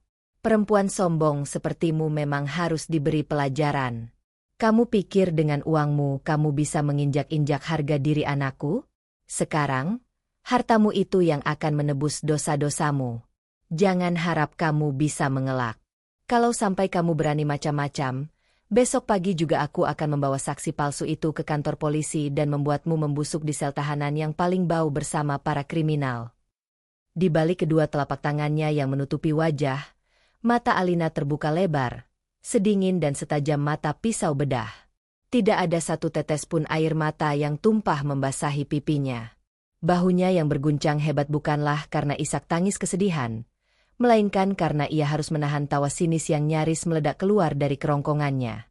Kebodohan dan keserakahan ibu mertuanya ini benar-benar sebuah tontonan komedi tragedi yang sangat menghibur. Namun, Alina tahu ia harus mempertahankan topeng ini sedikit lebih lama. Ia mengangkat wajahnya secara perlahan, mengatur napasnya agar terdengar tersengal-sengal, lalu menatap Ibu Ratna dengan raut wajah memelas yang sangat sempurna. Saya akan tanda tangan, Bu," ucap Alina dengan suara parau dan terbata-bata, meremas ujung blazernya seolah ia sedang dilanda kepanikan yang luar biasa. "Semua harta saya, pabrik catering, deposito di bank, ambil semuanya. Saya rela jadi gembel asalkan ibu tidak memasukkan saya ke penjara. Saya mohon, Bu." Alina mengambil jeda sejenak, membiarkan Ibu Ratna menyerap kata-kata penyerahan diri itu, sebelum akhirnya ia melemparkan umpan utamanya. "Tapi Bu, proses penyerahan aset bernilai puluhan miliar tidak bisa dilakukan hanya dengan selembar kertas bermaterai biasa seperti ini. Kalau Ibu memaksakan dokumen ini ke pihak bank atau notaris, mereka pasti akan memblokirnya karena menganggapnya cacat hukum, apalagi dengan kondisi Mas Bagas yang sedang koma. Pihak bank sangat ketat soal ini." Kening Ibu Ratna berkerut tajam. Euforianya sedikit terganggu oleh benturan birokrasi dunia nyata yang tidak ia pahami. "Lalu harus bagaimana? Kamu jangan coba-coba menipuku, Alina," bentaknya curiga. "Saya tidak menipu, Bu," jawab Alina cepat, masih dengan nada ketakutan. "Saya justru ingin memastikan semuanya aman untuk Ibu. Kita butuh pengacara perusahaan saya dan notaris resmi untuk melegalisasi perpindahan tangan aset ini secara sah di mata negara. Dengan begitu, tidak akan ada satupun pihak, termasuk rentenir atau bank, yang bisa menggugat Ibu di kemudian hari. Saya akan meminta pengacara saya untuk menyiapkan draft resmi penyerahan seluruh aset tanpa syarat. Kita lakukan penandatanganannya besok pagi jam 9, tepat di ruangan ini, disaksikan oleh notaris dan pengacara. Setelah itu, semuanya resmi menjadi milik Ibu dan Mas Bagas selamanya." Ibu Ratna terdiam, otaknya yang dipenuhi keserakahan mencerna tawaran tersebut.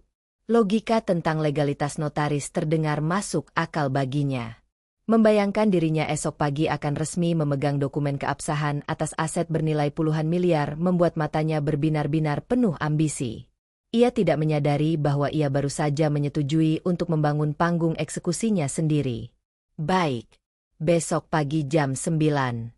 Bawa pengacara dan notarismu itu ke sini. Kalau kamu berani lari atau membawa polisi, aku pastikan hidupmu hancur, Alina," ancam Ibu Ratna puas, mengambil kembali map plastiknya dengan gerakan merampas. Alina mengangguk lemah, lalu perlahan bangkit berdiri. Sebelum membalikan badan, ia menyempatkan diri menatap ke arah ranjang pesakitan. Mata Bagas terbuka lebar, menatap istrinya dengan sorot ketakutan yang luar biasa. Pria yang terjebak dalam kelumpuhan lock-in syndrome itu mengenal Alina lebih baik dari siapapun. Bagas tahu persis bahwa istrinya tidak pernah menangis memohon, dan kepatuhan ini adalah sebuah anomali yang mematikan.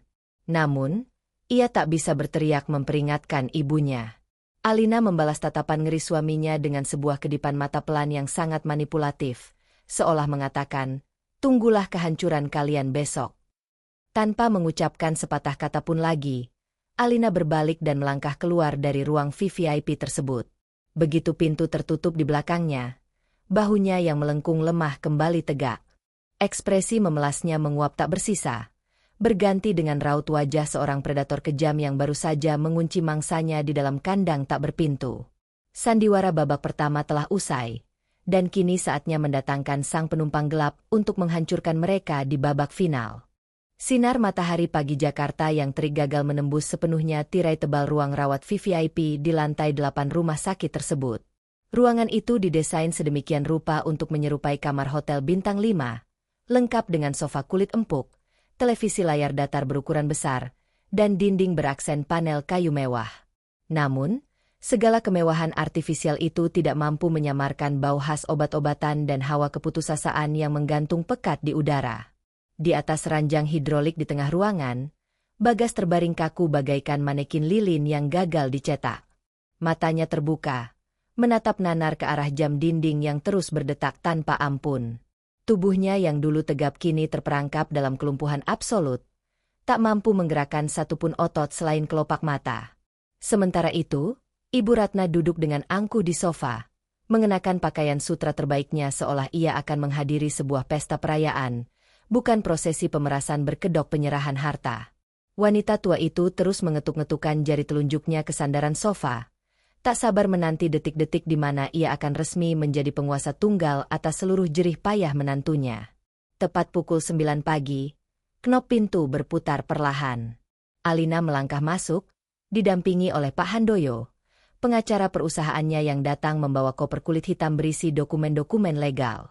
Alina kembali mengenakan topeng penderitaannya dengan sangat meyakinkan. Ia memakai kemeja katun sederhana yang sedikit kusut, riasan wajah yang dibiarkan pucat, dan bahu yang melengkung turun layaknya seorang pesakitan yang tengah berjalan pelan menuju tiang gantungan. Melihat penampilan menantunya yang tampak hancur dan kehilangan martabat, senyum di wajah Ibu Ratna mereka semakin lebar, menampakkan deretan giginya yang menguning.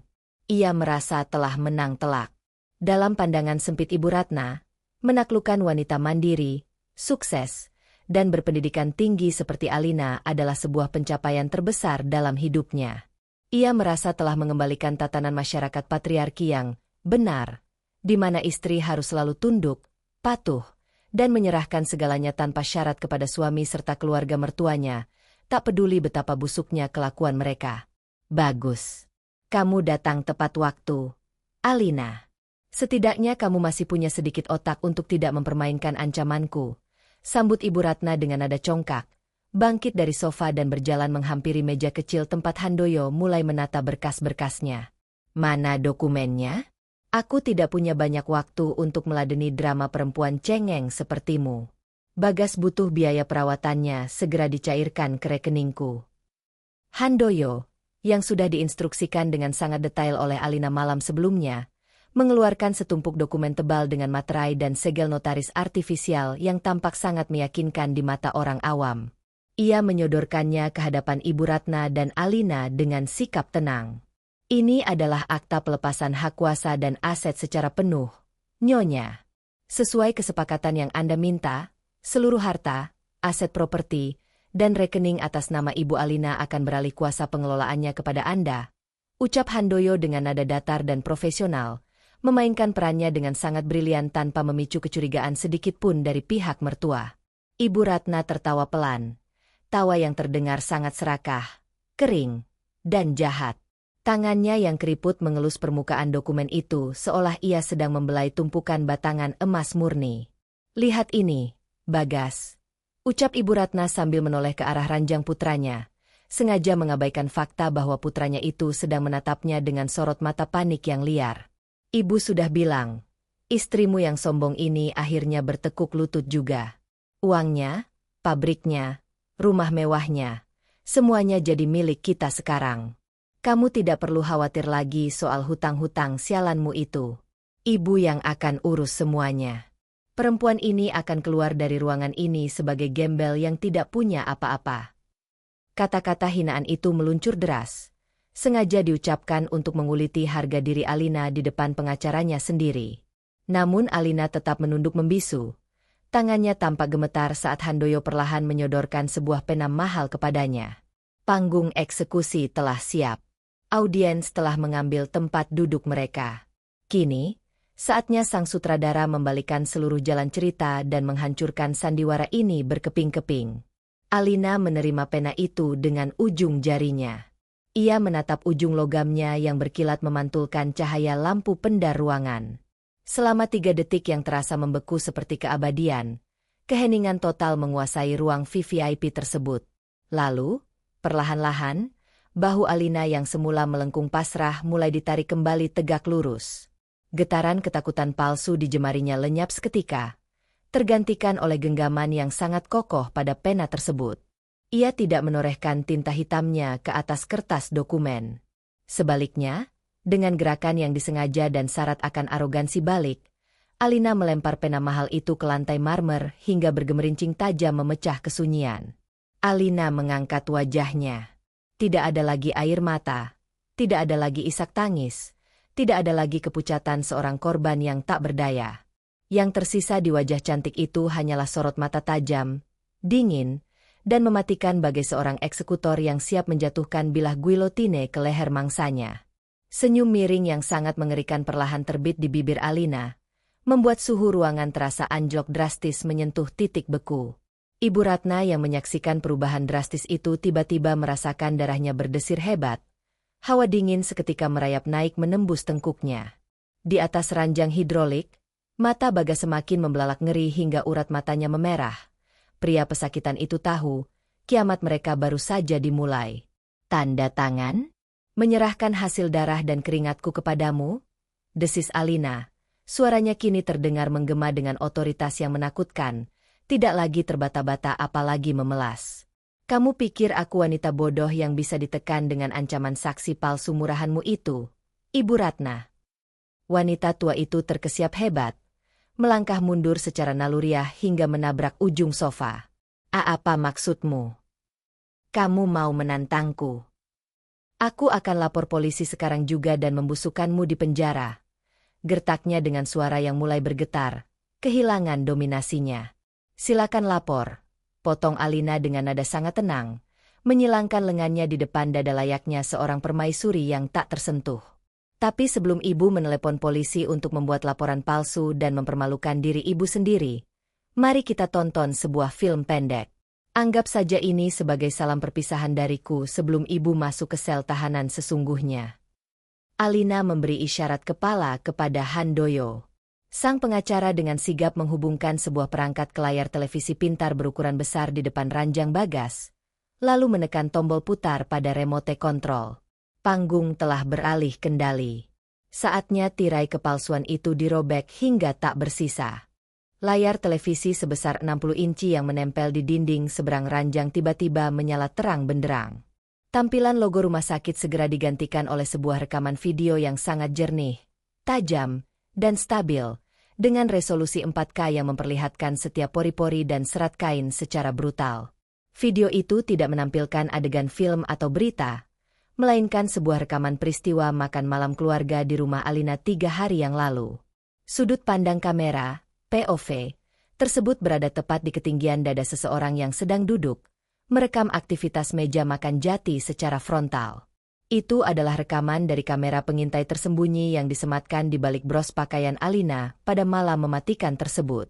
Kualitas visualnya begitu nyata hingga debu yang berterbangan di udara akibat sorot lampu gantung ruang makan pun bisa terlihat jelas, menghancurkan setiap celah kebohongan yang mungkin dirangkai sebagai alibi.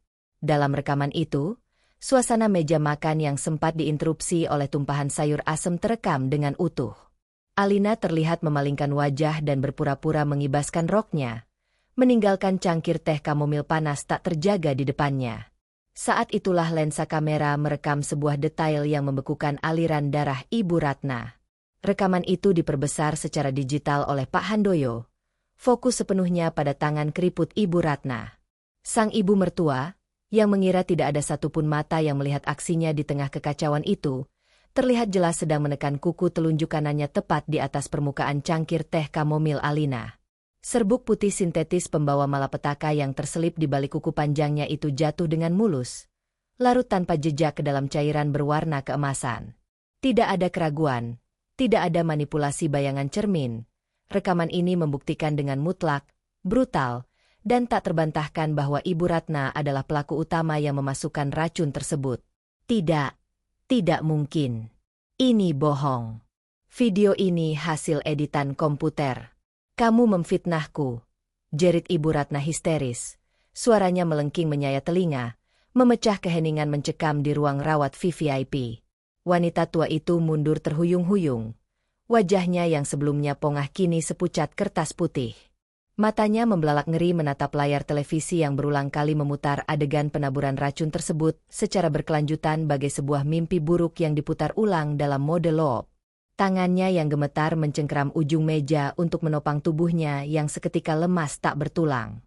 Rencana busuknya yang ia yakini sangat sempurna dan licin, kini ditelanjangi di depan mata kepalanya sendiri dalam resolusi tinggi yang menghancurkan masa depannya. Alina mendengus sinis. Sebuah tawa dingin yang mengiris udara. Editan komputer? Ibu sedang bicara soal video dengan tingkat keamanan enkripsi end-to-end yang sudah diserahkan ke tim Cibercrime kepolisian subuh tadi sebagai alat bukti otentik. Tidak ada satu piksel pun yang bisa dimanipulasi dari rekaman ini, Bu Ratna. Alina melangkah maju secara perlahan, mengintimidasi sang mertua layaknya singa betina yang mendesak mangsanya ke sudut tebing keputusasaan. Dan bukan hanya itu. Rekaman ini menangkap bagian yang lebih menarik lagi. Ia memberi kode pada Handoyo, yang seketika menekan tombol lain di remote. Video berganti, menunjukkan sepersekian detik ketika Alina dengan sangat cepat dan mulus menukar posisi cangkirnya dengan cangkir milik Bagas, tepat sebelum Bagas menenggaknya hingga habis karena kehausan usai mengelap meja. Ibu Ratna ternganga. Rahangnya nyaris menyentuh dada. Napasnya tersengal-sengal menatap kebenaran yang begitu gamblang menghancurkan kewarasannya. Ia baru menyadari betapa bodohnya ia selama ini. Ia mengira dirinya adalah pemangsa yang paling cerdik, padahal ia hanyalah bidak catur yang dijerumuskan ke dalam kehancuran oleh kelihayan menantunya. Anak laki-laki satu-satunya, kebanggaannya, nyawa dari segala keserakahannya, tidak mati karena kecelakaan, tidak mati karena kecerobohan Alina. Bagas lumpuh seumur hidup karena meminum racun yang ia siapkan sendiri. Racun yang disajikan ibunya sendiri. Karma instan yang menghantam tepat ke ulu hati. Kamu sengaja menukarnya. Kamu sengaja membunuh anakku. Pembunuh, teriak Ibu Ratna, bangkit dengan sisa tenaga, mencoba menerkam Alina dengan kuku-kukunya yang panjang. Namun, Handoyo bergerak cepat, mencengkeram pergelangan tangan wanita tua itu dengan kuat, menghempaskannya kembali ke atas sofa kulit dengan kasar. Saya peringatkan Anda, Nyonya, jangan bertindak bodoh dengan mencoba melakukan kekerasan fisik terhadap klien saya, ancam sang pengacara dengan suara bariton yang berat. Alina tidak bergeming sedikit pun. Ia menatap Ibu Ratna dengan seringai jijik. Saya membunuhnya? Tolong koreksi narasi bodoh Anda, Ibu Ratna. Saya hanya mengembalikan racun yang Anda racik kepada pemilik aslinya. Suami sayalah yang sangat berbakti. Ia rela meneguk teh beracun buatan ibunya sendiri agar saya tidak perlu meminumnya. Suara Alina menggemakan ironi yang sangat pahit. Pelajaran pertama dari panggung pembalasan dendam ini, Bu, jangan pernah menggali lubang kematian untuk orang lain, kecuali Anda sudah siap mengubur anak Anda sendiri di dalamnya. Di atas ranjang, Bagas mengejang pelan. Air mata mengalir deras dari sudut matanya yang merah dan melotot ngeri. Ia telah menyaksikan video itu. Pria lumpuh itu sadar sepenuhnya bahwa ia sedang berada di titik nadir kehidupannya. Istrinya tidak bisa ia bodohi, ibunya sendiri adalah algojonya, dan ia adalah korban paling konyol dari konspirasinya sendiri. Namun Alina belum selesai. Penghancuran fisik dan hukum telah ia pastikan. Kini saatnya ia memberikan hantaman psikologis terakhir. Sebuah pukulan pamungkas yang akan meruntuhkan sisa-sisa kewarasan mertuanya hingga berkeping-keping tak bersisa. Sebuah kejutan plot twist lain yang telah ia persiapkan dengan sangat matang tengah menunggu di balik pintu ruangan ini. Penumpang gelap yang akan menyelesaikan tugas sang eksekutor dengan sangat elegan. Udara di ruang VVIP itu seakan mengkristal, membekukan Ibu Ratna dalam syok yang tak berkesudahan setelah matanya dipaksa menelan fakta mengerikan dari layar televisi. Napas wanita tua itu memburu, terengah-engah mencari pasokan oksigen di tengah ruangan ber-AC yang mendadak terasa mencekik. Ia menatap ke arah ranjang, mendapati Bagas yang hanya mampu membalas tatapannya dengan kedipan mata yang berbalut genangan air mata keputusasaan. Tidak ada kata-kata pembelaan yang bisa dilontarkan oleh Ibu Ratna, karena semua alibinya telah hangus terbakar oleh resolusi 4K yang telanjang. Rencana busuknya merampok harta menantunya kini berbalik menjadi surat jaminan untuk mendekam di balik terali besi seumur hidupnya. Namun, di saat Ibu Ratna merasa bahwa hidupnya sudah mencapai titik kehancuran paling absolut, Alina kembali membuktikan bahwa palung pembalasan dendamnya jauh lebih dalam dan gelap dari yang bisa dibayangkan oleh otak serakah mertuanya itu. Sang Ratu Besi belum menurunkan tirai panggung eksekusinya. Alina melirik jam tangan peraknya sekilas, lalu beralih menatap Pak Handoyo. Sepertinya ini waktu yang tepat untuk mempersilakan tamu istimewa kita masuk. Pak Handoyo. Kasihan dia sudah menunggu lama di luar. Instruksi Alina dengan suara seringan kapas, namun tajam layaknya silet yang menyayat nadi. Handoyo mengangguk patuh. Ia melangkah menuju pintu, memutar knopnya, dan membukanya lebar-lebar. Dua orang anggota kepolisian berseragam lengkap melangkah masuk, memecah keheningan dengan langkah kaki laras yang tegas. Kehadiran aparat penegak hukum ini membuat sisa-sisa darah di wajah Ibu Ratna tersedot habis. Namun, bukan polisi itu yang membuat bola mata wanita tua itu dan Bagas nyaris melompat keluar dari sarangnya. Melainkan sosok perempuan muda yang berjalan mengekor di belakang para polisi tersebut. Seorang wanita cantik berpakaian modis, dengan riasan wajah tebal yang kini tampak sedikit luntur, dan perut yang membuncit besar memamerkan kehamilan trimester akhir, melangkah masuk ke dalam ruangan. Ia adalah Sinta, istri Siri Bagas, sang benalu yang menyedot habis harta Alina dari balik layar. Wajah Sinta tampak tegang, bercampur aduk antara amarah, ketakutan, dan rasa muak yang tak lagi ditutupi. Tidak ada lagi sisa-sisa keceriaan dari seorang wanita simpanan yang selama ini dimanja dengan barang-barang bermerek dan apartemen mewah hasil uang rampasan. Saat pandangan Sinta bertemu dengan Bagas yang terbaring kaku bagai mayat hidup di atas ranjang, bibirnya melengkung membentuk senyuman sinis yang merendahkan, sebuah ekspresi yang jauh lebih menyakitkan daripada tamparan fisik manapun bagi ego patriarki suaminya. Sinta? Gumam Ibu Ratna terbata-bata, nyaris tidak mengenali suaranya sendiri. Ia beringsut dari sofa, kakinya bergetar seolah tak sanggup menopang tubuhnya. Kak, kenapa kamu ada di sini? Siapa yang membawamu? Alina melangkah elegan, memosisikan dirinya di antara mertuanya dan Sinta. Ia berperan sebagai pembawa acara dalam drama kehancuran keluarga ini. Oh, mari saya perkenalkan secara resmi, Ibu Ratna, ucap Alina, menunjuk Sinta dengan telapak tangan terbuka. Ini adalah Nona Sinta, istri Siri dari anak laki-laki kebanggaan Anda, sekaligus parasit yang selama bertahun-tahun kalian tutupi dari saya.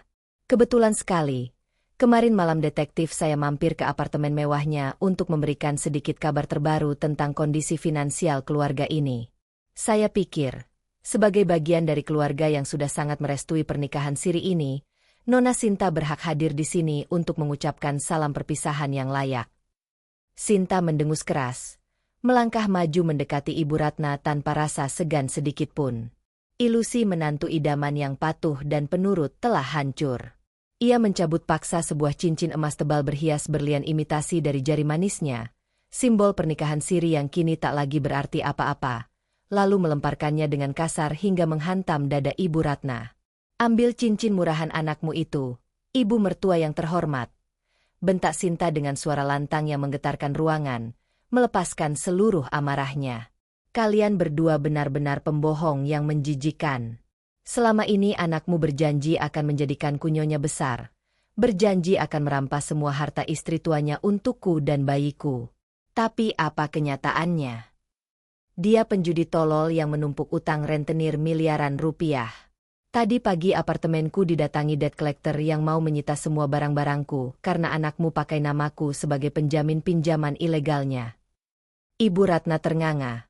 Napasnya seolah ditarik paksa dari paru-parunya. Utang rentenir? Penjamin? Fakta baru ini menghantam kewarasannya berlipat ganda.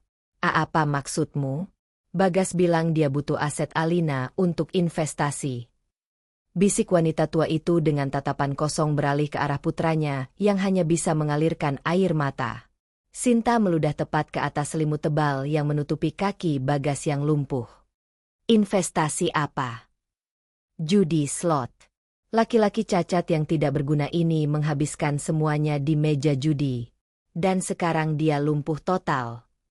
Mati pun tidak bisa. Hidup pun menyusahkan.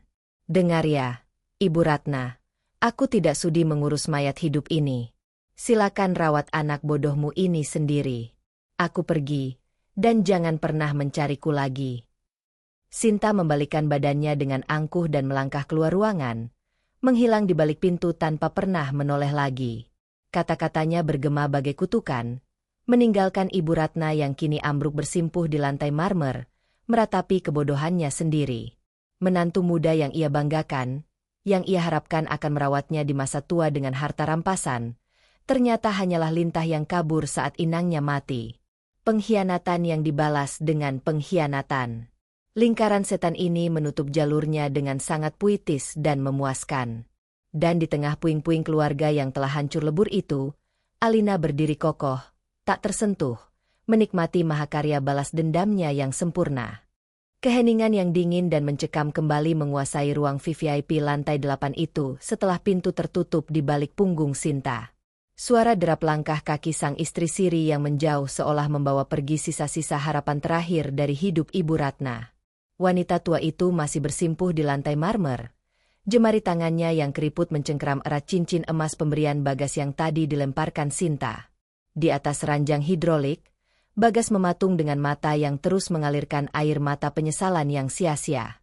Ia telah kehilangan segalanya.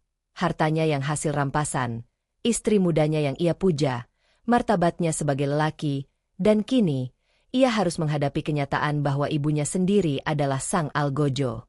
Alina berdiri di tengah ruangan, menatap pemandangan hancur itu dengan wajah yang tak lagi menunjukkan amarah, melainkan sebuah ketenangan yang mematikan. Ia merapikan blazer hitamnya, sebuah gestur akhir dari seorang pemenang yang siap menutup buku cerita yang melelahkan ini. Sudah puas tontonannya, Ibu Ratna? Suara Alina memecah kesunyian, dingin dan tajam bagai sembilu. Itulah realita dari keluarga yang ibu banggakan. Istri siri idaman ibu ternyata hanyalah lintah yang menghisap darah sebelum akhirnya meludahi jasad anak ibu sendiri. Hutang pinjol anak ibu mencapai angka yang sangat fantastis. Dan karena ibu adalah satu-satunya keluarga yang tersisa selain saya, para lintah darat itu pasti akan mengejar ibu sampai ke lubang semut setelah saya resmi menceraikan Bagas hari ini. Ibu Ratna mendongak. Matanya yang sembab menatap Alina dengan sorot kosong yang mengerikan. Alina, ibu mohon, maafkan ibu. Bisiknya parau, mencoba merangkak mendekati kaki Alina. Keangkuhan Ratu Tiran itu telah lenyap, digantikan oleh gembel yang mengemis belas kasihan. Jangan tinggalkan Bagas. Jangan ceraikan dia. Bagaimana nasib kami kalau kamu pergi? Siapa yang akan membayar biaya rumah sakit ini? Siapa yang akan memberi kami makan? Alina mundur selangkah, menghindari sentuhan tangan mertuanya seolah ia sedang menghindari kotoran yang menjijikan. Maaf. Ibu bicara soal maaf setelah mencoba memenjarakan saya dalam kelumpuhan abadi? Setelah anak ibu memalsukan tanda tangan saya untuk menggadaikan hidup saya demi meja judi? Alina tertawa sumbang, sebuah tawa yang membuat bulu kuduk berdiri. Ibu tanya siapa yang akan membayar biaya rumah sakit ini? Jawabannya sederhana, bukan saya. Alina memberi isyarat kepada Pak Handoyo. Sang pengacara segera melangkah maju membawa map berwarna merah. Sesuai instruksi klien saya, mulai jam 12 siang ini, seluruh jaminan biaya perawatan atas nama Bagas di ruang VVIP ini resmi dihentikan. Kami telah berkoordinasi dengan pihak administrasi rumah sakit.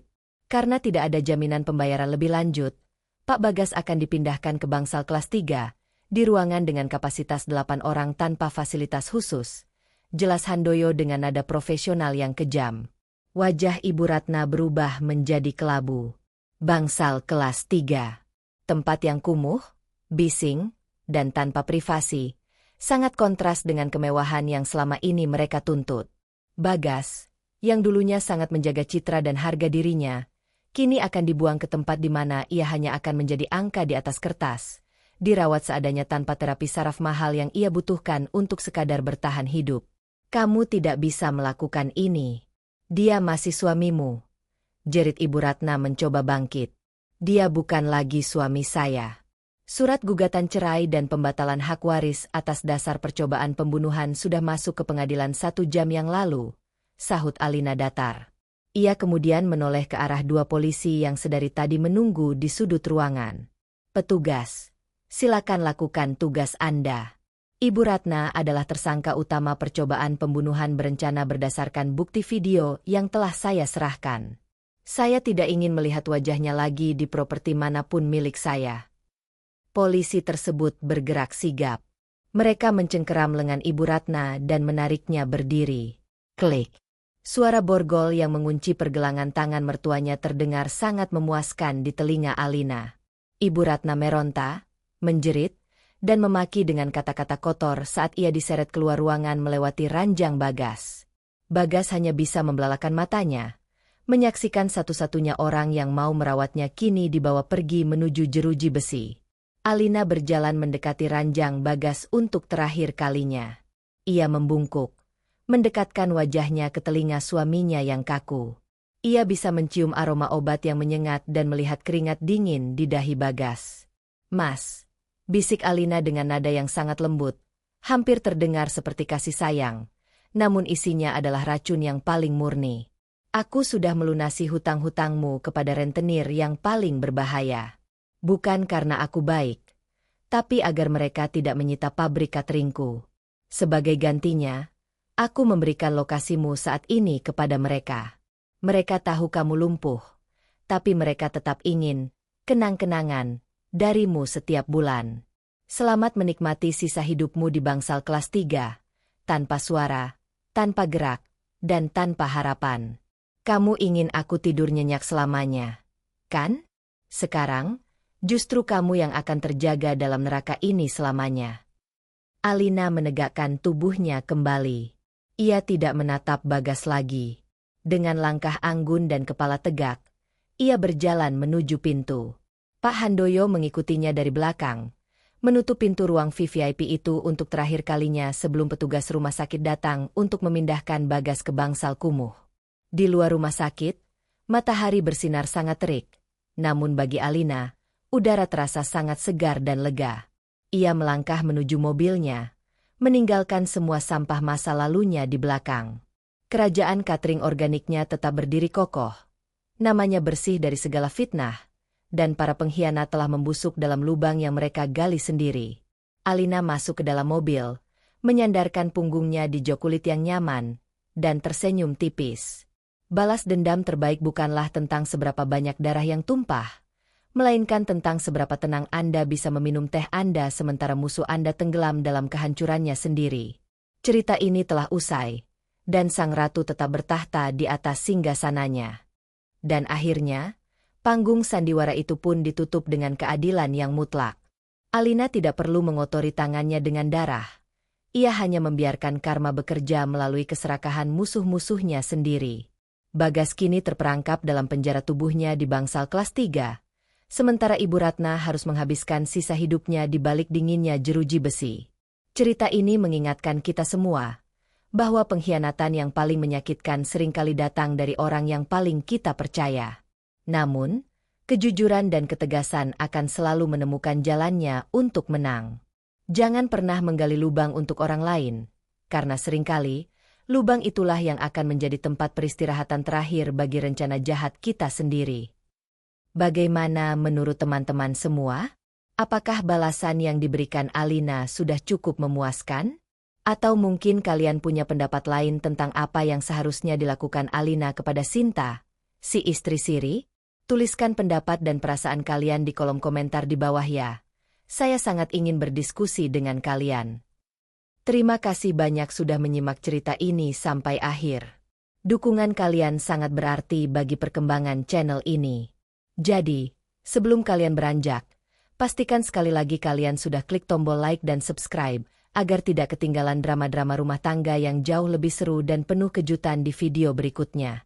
Jangan lupa share video ini jika kalian merasa cerita ini bisa menjadi pelajaran berharga untuk orang-orang di sekitar kita. Saya, nama channel panggilan Anda, pamit undur diri. Sampai jumpa di cerita selanjutnya. Dan tetaplah waspada. Terima kasih.